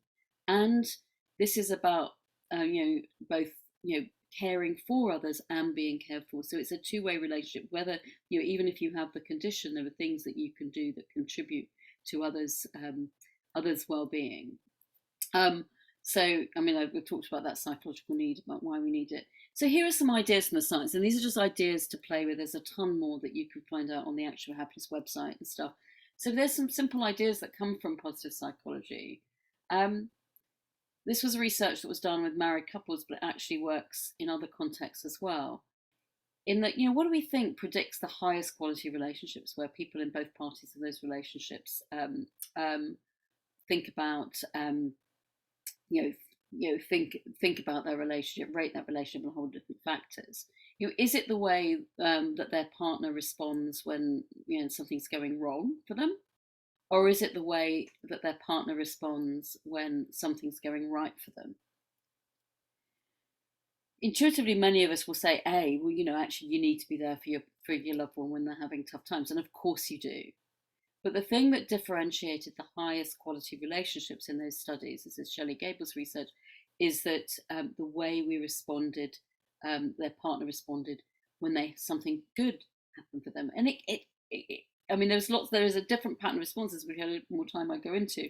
But the only way that actively nurtured that relationship was asking a few curious questions, active curious questions. So if somebody says, oh, I went out, I had a really nice lunch yesterday, whatever the things, instead of just saying, oh, that's nice, dear, or that's nice, dear, are you putting the rubbish out today, or whatever it is actually saying, oh, what was it you enjoyed, what sort of food did you have, who did you meet, whatever the appropriate questions. But a couple of curious questions is all it took to actually make that other person feel seen, feel their views, what they enjoyed,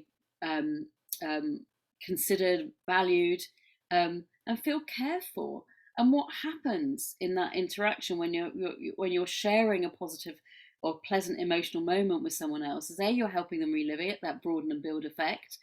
But when we share a positive connection with someone else, we start to produce the hormone oxytocin. Oxytocin actually then amplifies that broaden effect. So there's a sort of effect that happens, an amplification effect that happens between us. Barbara Fredrickson and her team call it positivity resonance, a bit too American for me. But oxytocin means we are more attuned to others. It, of course, calms us down. It opens us up to others. Therefore, we have more positive connections with others. So these small ideas about sharing these things can make a big difference over time. And in fact, this is John Gottman's research on marital relationships, is there, when we think about the kind of momentary interactions we have with each other, his research shows that the ratio of sort of pleasant or positive connections, be that giving somebody attention, be that kind of some appreciation, be that a little shared laugh or whatever, is really important. And the best quality relationships, the relationships that lasted the longest, were ones where the ratio of those positive to negatives, the negatives being criticisms or annoyances, whatever, was a ratio of roughly 5 to 1. I mean, I don't know about you, but that was a bit of a call for me. I mean, it's hard, but it's all these tiny moments. So one prompt to think about is, how do we kind of have just some tiny little pleasant interactions? How do we make our interactions more pleasant? And one of the ways of doing that is, I've talked about appreciation, but you can amplify your appreciation, and an appreciation, showing gratitude for other people and what they do for us, is a really vital ingredient in kind of constructive and quality relationships. And if we not only, and this comes back to that idea of validation and seeing the other person, not only thank you for helping me get my stuff ready for that appointment, it really helped me by lowering my stress levels. We talk about the impact it had on us, and it really shows that you're a really caring and thoughtful person, the personal quality, then you really amplify that effect. And this is a two-way thing, so if that person's feeling better about helping and the interaction, the quality of the relationship improves, and that's good for both of you. And this is an interesting one as well. I'm sort of rattling through this stuff. I'm quite conscious. It poses a question for people particularly with Parkinson's, less the carers at the time. But what are the ways that you can help others, even with your condition? I mean, John and Peter here, the colleagues, clearly people with conditions here are helping other people by putting on these webinars, but there are lots of tiny daily ways that we can help others. And this is because when we help other people, not only is it good for the recipients, but it can also activate the reward centers in our own brain. So it boosts me as well as boosting the recipient, the person I'm helping. And actually, if we're happier, we're more likely to help others more. So I think this is a kind of evolutionary mechanism, really, a social glue that keeps us together. But what are the ways? And these have to be ways that you can choose, and within your what's possible for you at the moment. People find, what are other ways that you can help others? It could be just sending a kind of nice message to someone, or finding something you think will make somebody laugh and send that off, or just showing thought or care. But this might be a way of giving you a sense of control, a sense of the stuff that you can do that can contribute despite your condition, that actually just might help create more happiness for you and others. So just a food for thought. I mean, I love this quote from Mark Twain that says the best way to cheer yourself up is to cheer someone else up. And of course, what happens when we're thinking about someone else and helping someone else is it takes our mind off our own worry and our own condition. And I can see that in my partner John, when he's finds a way to help someone, or somebody asks him for some help. Also, he's doing more than he would if he just sat there and in those days when he's kind of bogged down and in his symptoms and his conditions. So, and there's the research on this is very strong and increasingly strong. So I've got probably about 3 minutes. I'm just going to finish.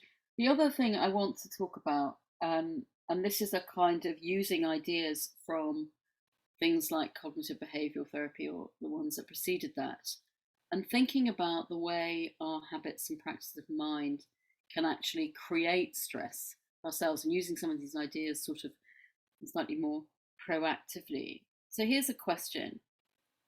When you think about how your inner voice, whether you're a carer or someone with Parkinson's, is your inner voice tougher in terms of how it's talking to yourself than you would talk to a friend or a colleague or somebody you know well? For many of us, and I think the research suggests over 75% of us have a much tougher critical inner voice than we would use towards someone else. And it's not just what you say, it's how you say it. So it might be, so if I make a mistake, which a friend, if a friend made, I might say, that's a bit, it's pretty tough, but, how can you move on? If I made exactly the same mistake, I might be, Vanessa, you are so stupid. I mean, honestly, it's really embarrassing. I mean, how could you do that? I mean, no one else would do that. And all this style is going on and on and on. And what that is doing, whilst that inner voice actually wants to kind of help me be better and improve, what that's actually doing is activating the threat systems in our more primitive emotional brain. So creating fear, anxiety, anger for ourselves. And when that threat system is triggered, it actually reduces our ability to care and connect with others, and indeed to go out and go after the things that we're excited about or interested in. So this is called sort of self-compassion. I mean, if we can cultivate a more compassionate inner voice, the research is showing that there are all sorts of benefits that can relate to that. And you can dig into this. There's a lot of research out there on self-compassion. I've seen a tiny bit related to Parkinson's, but not enough to kind of talk about. But if you can cultivate a more compassionate inner voice, you're lowering that threat and you're increasing your ability to engage with life. And so, and 3 features really of a self-compassionate inner voice are not shying away from what you're experiencing. So, Vanessa, you're really embarrassed that you messed up there. So it's acknowledging what you've done, not trying to shove it down. That doesn't work. Recognizing, activating that care and connect system, that social connection thing, which is, other people mess up. Vanessa, you're not the only one. That calms us down. And then speaking yourself in a kinder, wiser tone. So I kind of click through these, is actually, can you turn your inner critic, notice whether you've got an inner critic and how they're saying things, is how can you change your inner critic into a wise and kind coach. And for some people who have a very strong inner critic, this can actually be quite transformational. So I'd encourage you to look at the research around self-compassion. And I'll just finish here on one thing before I sum up, if that's okay, is there are lots of different ways that we can use our breath. And Jane talked about mindfulness-based cognitive therapy, mindfulness-based stress reduction. That's about focusing on our breath. And our breath is indeed training ways that you're using our breath as an anchor for our mind, which is important. But there are some simple ways that we can use our breath to help reduce our stress in the moment. And this can be really useful if you're carers, for example, and you're getting frustrated, or if you're a person with Parkinson's, you're getting frustrated with someone else, or just with yourselves, is what's called physiological sighs. This is Andrew Huberman's research. He's at Stanford. And it's just simply taking, and you can try this now, try with me, because it'll take about 10 seconds. Take a big deep in breath and then 2 sharp out breaths. And it's important to do 2 out breaths. In breath.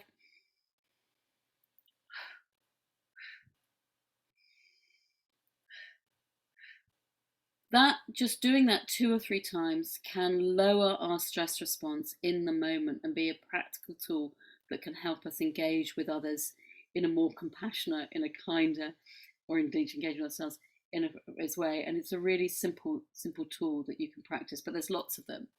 So we've touched on a few of these keys for happier living: emotions, looking for what's good, training our brains, some introductory ideas around ways we can, nurture kind of positive connections with others, and things like physiological sighs, what we've just done to help us manage our stress, which is resilience. But you can find out a lot about the 10 keys to happier living. But what I hope I'm conveyed is that giving you some ideas that there are some small actions which, repeated over time, can make a big difference, whether you're a carer, and I would hope, certainly if you're a carer, and I would hope if you have Parkinson's. So we've looked at, training your brain to notice what's good, that idea of control, having a sense of control. This is from my partner John, who's saying learning to focus on what you can do. Music is his passion, he's a big musician, and his condition has really compromised his ability to play. But he's kind of come around to the idea is actually I've got to shift my identity as a musician to focus on what I can do, not what I can't do. Share small positive moments with others. Get actively curious about others' good stuff. Show your appreciation and amplify it in the ways that we talked about. Help others where you can. Ask for help when you need it, because remembering asking for help actually gives somebody an opportunity to boost their well-being by that kind of effect. Cultivate a kind, wise inner coach, and remember you can always use your breath. So lots of resources for action for happiness. We share evidence-based or evidence-informed ideas. We have these monthly calendars based on the themes and the 10 keys to happy living. We're in Meaningful May. You can play with those as you like. They're freely available on the website, translated into about 40 languages. There's the book on the 10 keys, lots and lots of practical ideas that you can try.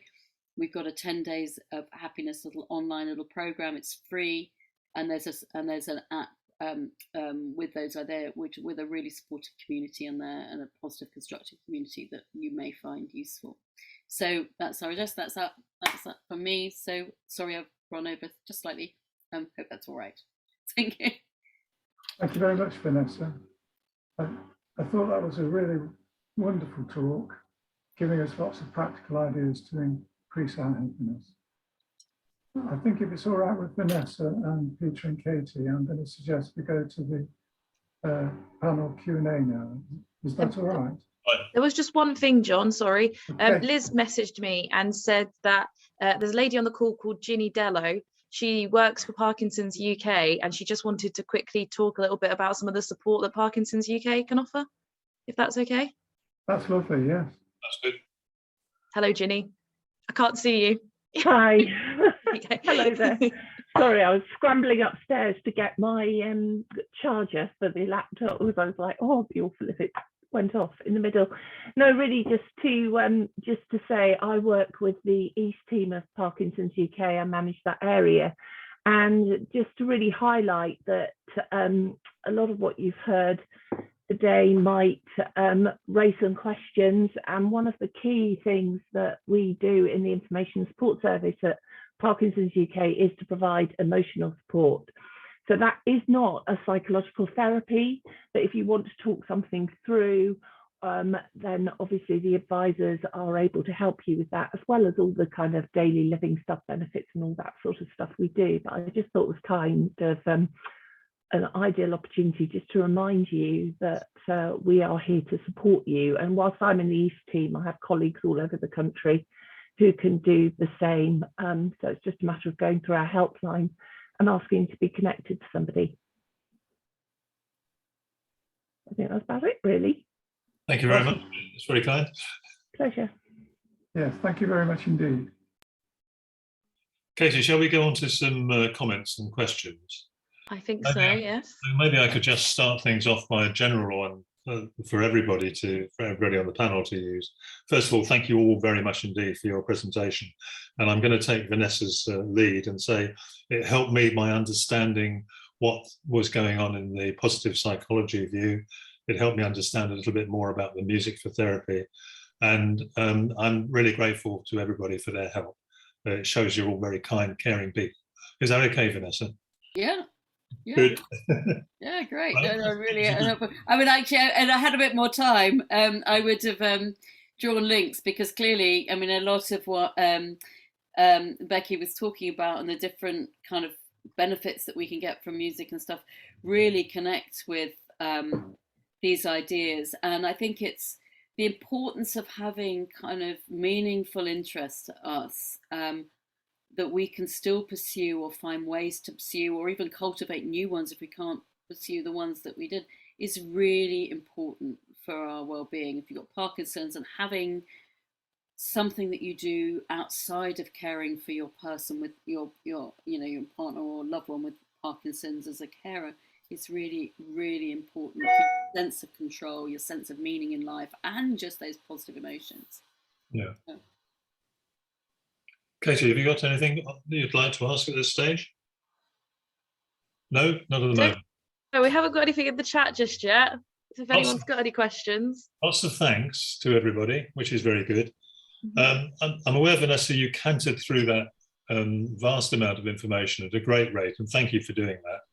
But am I right in thinking that all of these slides are available on the recording, and so people will be able to contact Action for Happiness if they want to?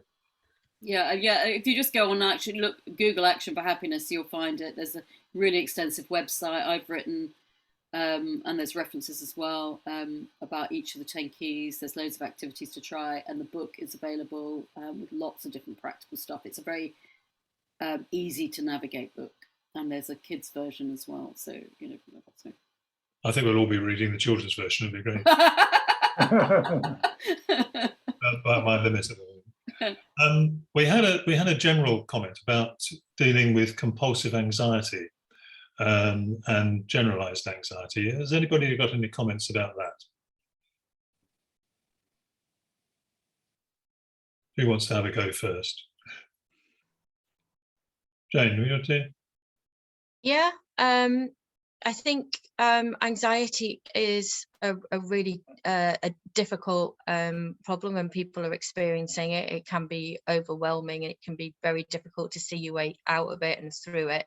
And it's also can be very difficult if you're supporting somebody with considerable levels of anxiety as well. I think if that's the case for somebody, I think the first thing that you need to do is go to your GP and ask for a referral to or what the available options are for psychological therapy. There is evidence that cognitive behavioural therapy might be effective, or because it's an anxiety difficulty, and anxiety difficulties are helped or a suitable reason for referral to the nationwide CBT route, that if you go on to the link that I put on my slides about self-referring to one of the cognitive behavioural therapy services that are available throughout the country. And I used to be a GP, and what are the, I know many of my colleagues would just say, take this prescription. What do you think about that? What, personally? Yeah, from speaking personally, if you don't want to answer, that's fine. No, I mean, I think people have got to do what they feel is right for them. I think the difficulty when you've got Parkinson's is you're already taking lots of medication. So being asked to take another medication and you don't know how that's going to interfere with your existing medication regime, I think is one of the reasons that we're quite keen to emphasize the benefits that psychological therapies can give. And I think our research has shown that people would rather have, most people, not everybody, but a lot of people would rather have a psychological therapy than another pill. And also psychological therapies kind of help you develop skills to cope with difficulties in the future as well. So it's not about just addressing how you're feeling at that time, it's kind of building up your psychological toolkit in a way to help you in the future. So personally, I would say, you know, there's no generic right or wrong, but I think certainly psychological therapies can be effective. Vanessa, you're nodding your head. What I was going to say is, this is not my area of expertise, I'm not a clinical psychologist, but I am aware that I think it's Annette Schrag at UCLH in London is conducting some research on anxiety with Parkinson's and some specific medications. So we're on a webinar from the National Hospitals. So, it's interesting because I think, actually John started taking some anti-anxiety medication to try, but so I just think it's worth checking out there and see what they're doing. But I absolutely agree with Jane that, it's people, psychological therapies give people skills for life, I suppose, but don't, I think, talk to your GP, but you might also want to talk to your consultant about, what specific SSRIs or whatever they are, whatever the anti-anxiety medication are, how those interact with the Parkinson's drugs. And we didn't find a specialist, but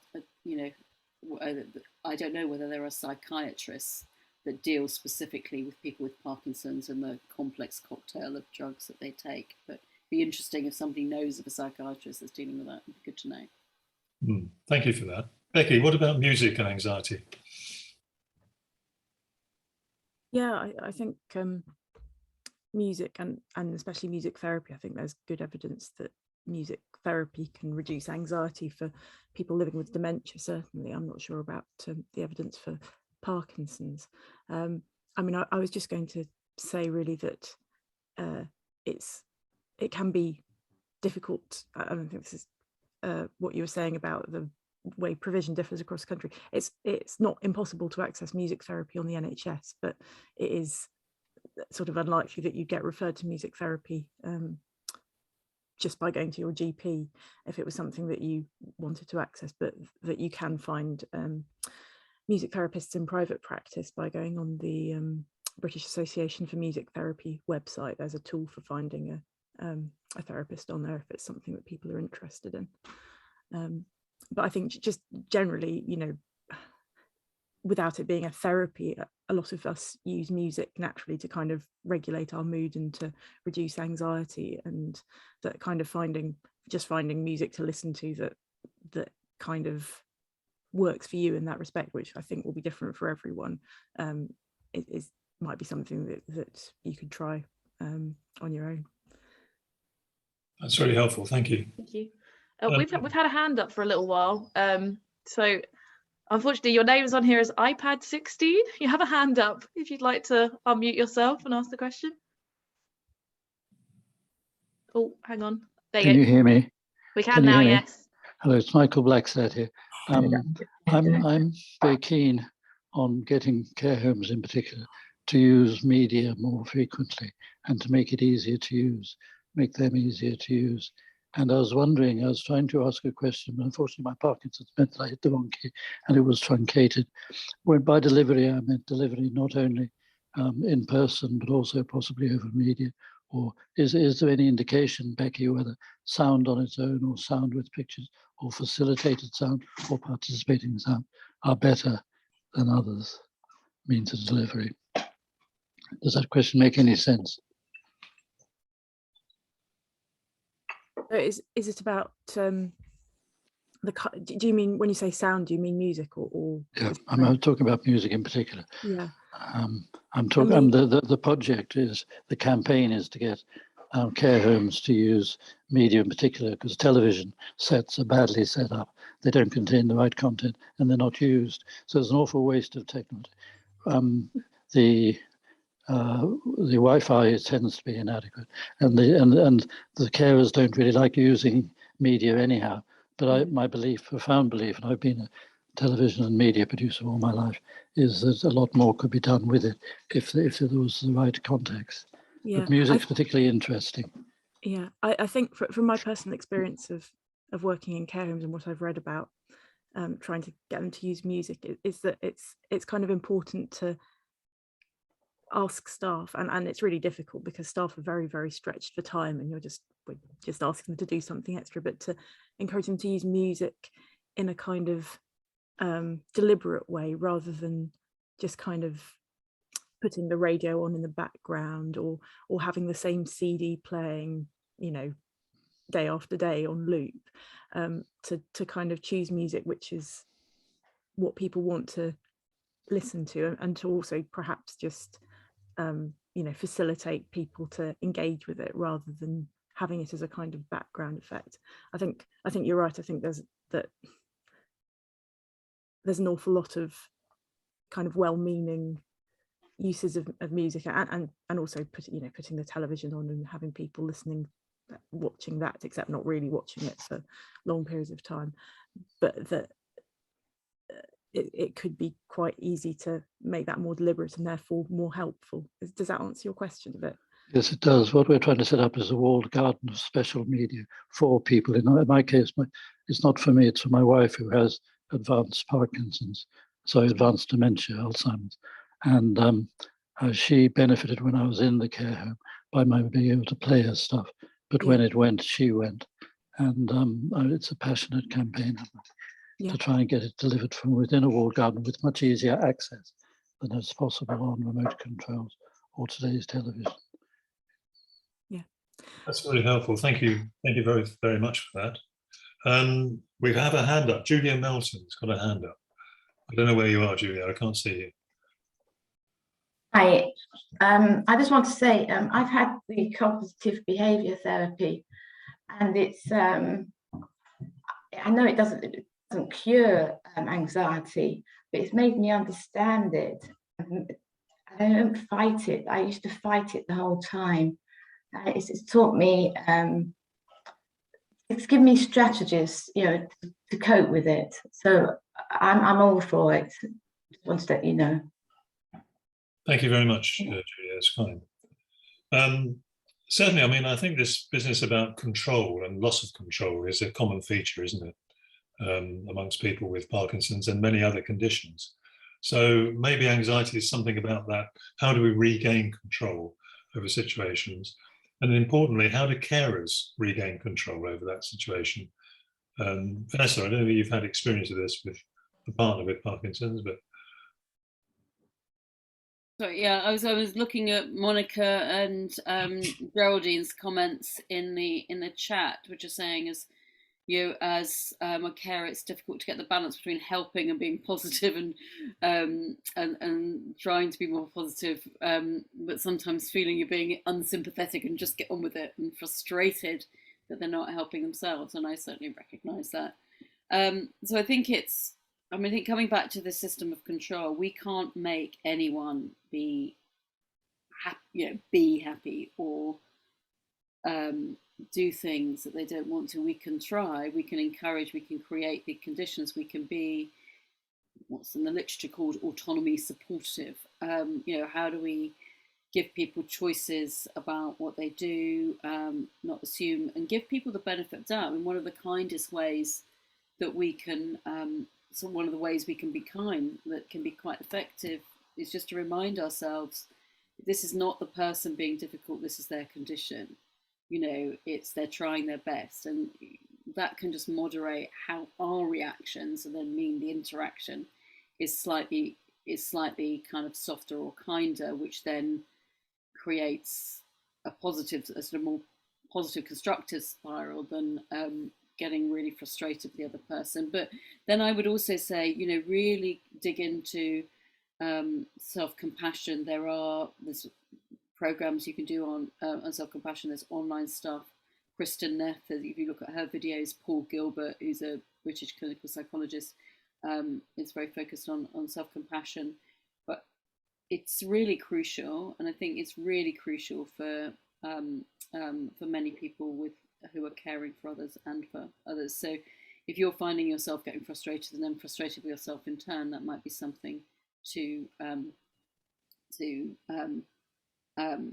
think about. And I think it is also, I don't know, I think it's very easy, and I think talk about this is a personal reflection, that when you're dealing with somebody with Parkinson's, you know, it's upsetting, you know, the person that you have been in a relationship with a long time has changed.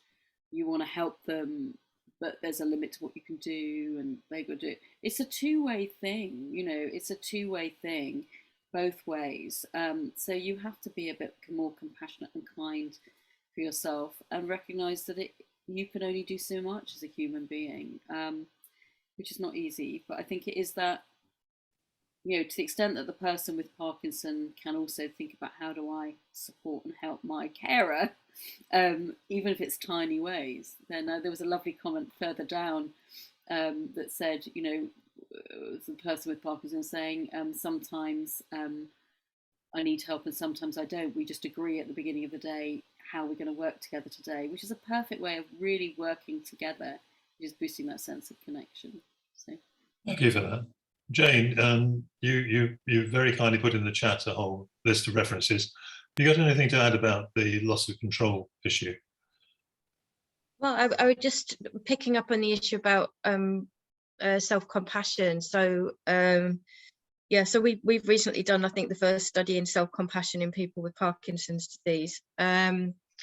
We're just looking at how it relates to other mental health factors, and obviously it is important. We're also supporting the development of a trial of self-compassion therapy in people with Parkinson's disease. So I completely agree that it's a really important kind of feeling and ability to cultivate about yourself. And it can be really helpful. And again, it's one of these therapies which is getting traction outside Parkinson's, but it's been very slower. I think this is always the case. It's always much slower to see the introduction of therapies and test their effectiveness in people with conditions such as Parkinson's. Thank you for that. We Katie. have a question here. Oh, yeah, sorry, thank you, Peter. About someone's dad who was a musician, and then he started to learn to play the guitar after his diagnosis, and they were just wondering if there's any evidence about that learning to play a musical instrument can help to prevent / slow dementia symptoms. So I guess that would be best for Becky, but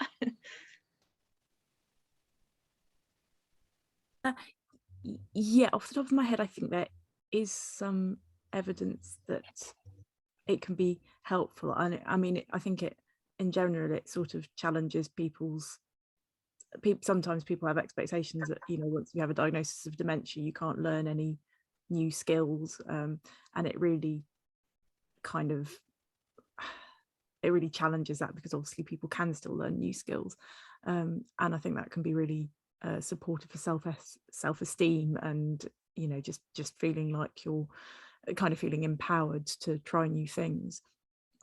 I think sorry, this is a slight tangent, but one of the things about the singing groups that I've been involved with is that people sometimes have a sort of self-perception that they are a non-singer, or that they're bad at singing, or they're tone deaf, often based on something that they were told when they were much younger. You know, a teacher at school told them not to sing, or just to mime when they were singing in the choir.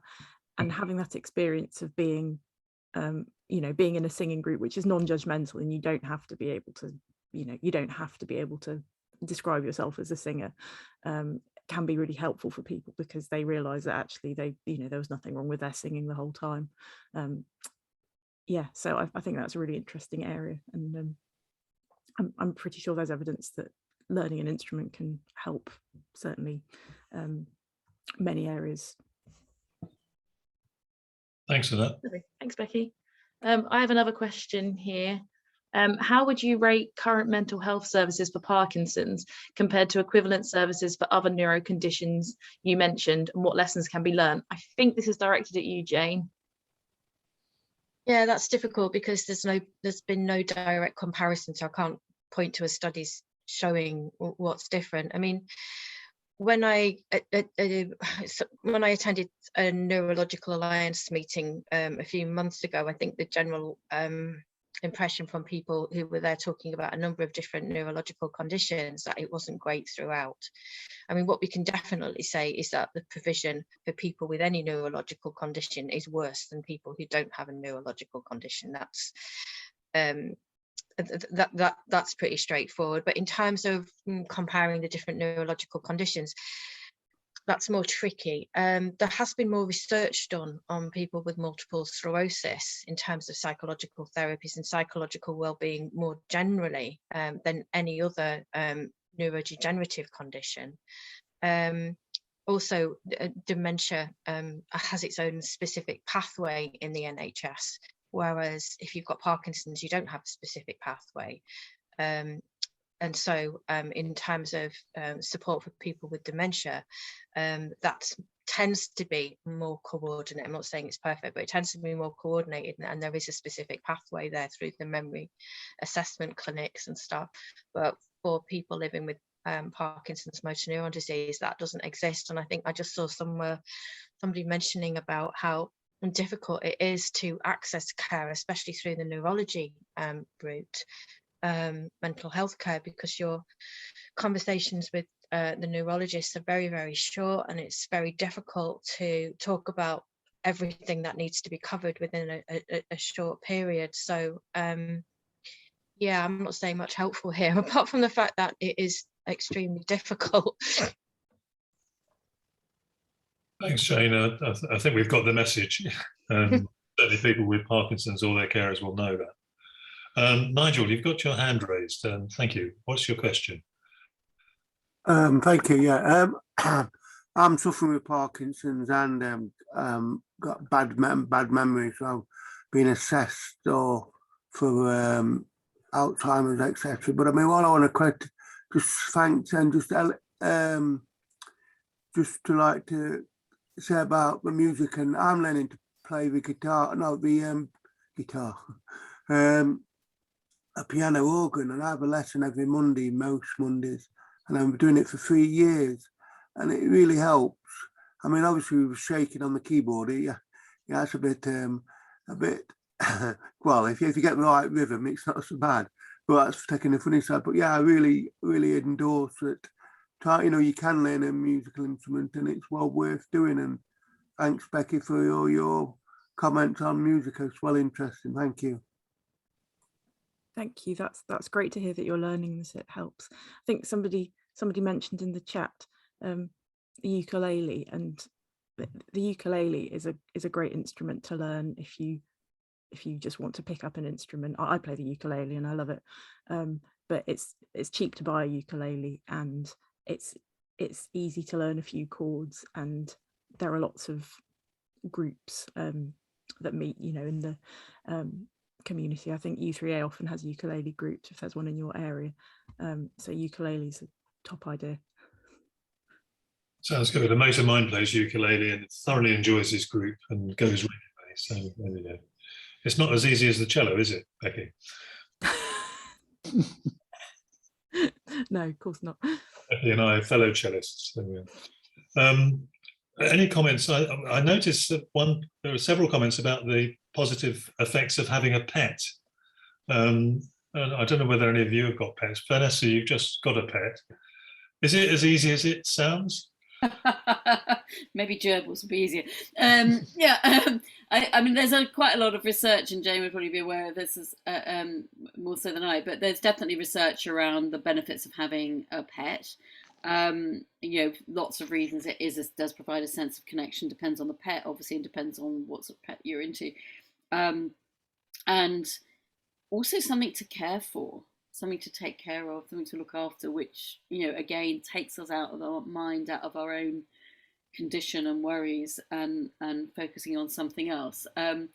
We've recently got a puppy. We were previously had cats, and then nothing for a few years. But we've just got this puppy. It's a lot harder work than cats, but it's she's head of joy in the household, and after the shock of the first month, it's now becoming, she's super sweet. So yeah, but it does take a lot of work. But I think anything that I think gives you something to engage with, something to care of, something that you need to look after, or you get involved in and learn.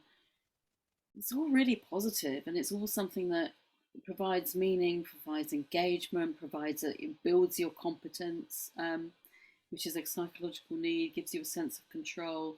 It's so important, because it's so easy to just get stuck in the slump of the condition. So it's really great to kind of find. But I mean, those psychological needs that I start with come from self-determination. They come from this idea that the more we can engage with activities that are aligned with who we are, our interests, our passions, our values, the more we're motivated towards them, the better it is for our health, the better it is for our psychological well-being. So it's importance of coming, something that you're drawn to doing. So I'd really encourage people to do what they can. Great stuff. Pet or otherwise. Katie, anything you'd like to say? We do have one other question, which I'm not sure we might be able to answer or not. It's from Jill. Oxytocin, serotonin, is there any chemical link with dopamine? Stony silence on that one, by the way. Yeah.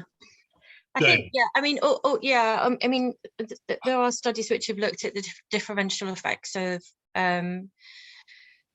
different hormones and different neurotransmitters, but yeah, there are definitely relationships there. I'm not sure what else I can say, as opposed to, yeah, if you mess with any kind of level of any neurotransmitter or hormone in the body, it tends to have knock-on effects on other ones. Yeah, I think Liz, can I just check that all the questions or any subsequent questions will be recorded and answered as best we can? Yeah, for any questions we might miss today or run out of time for, and I think you have hit most of them, we can get back to you later, or you can email research@parkinsons.org.uk, and we can send further information that way. Thank you very much.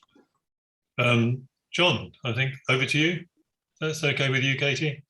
Thank you very much, Peter and Katie, and our panel. I'm just going to share my screen again in a minute, if I can find the right place. So thank you very much to our panel, and to all the people in our audience who have put questions for the panel. Thanks for the answers. Thanks, Peter and Katie, for handling that. I've got some acknowledgements to make, but before I do, I'd like to tell you about our plans for our 11th annual research event on October the 8th, 2022, which we hope to be face-to-face at Loughborough. The theme is Living Well with Parkinson's, and we are aiming to provide lots of interesting information and market stalls featuring the benefits of being involved in research, and also access to Parkinson's support for people in our area. We will be providing further details later on.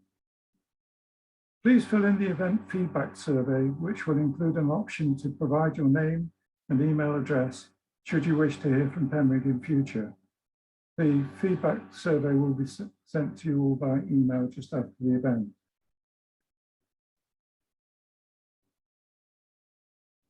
The events we organise continue to be subsidised by local branches in Parkinson's UK. HEMRIG, the Parkinson's UK East Midlands Research Interest Group, is very grateful for funding for this forum from Leicester and Nottingham branches of Parkinson's UK, as well as money given in memoriam from some special people from the Derby branch who had an interest in research. I'm wondering if we can unmute everybody now, please, Liz. Unmute, and thank you. Thank you all so much for coming and participating today. It is your involvement that has made this so successful. I'd like to please thank our excellent speakers in the traditional way.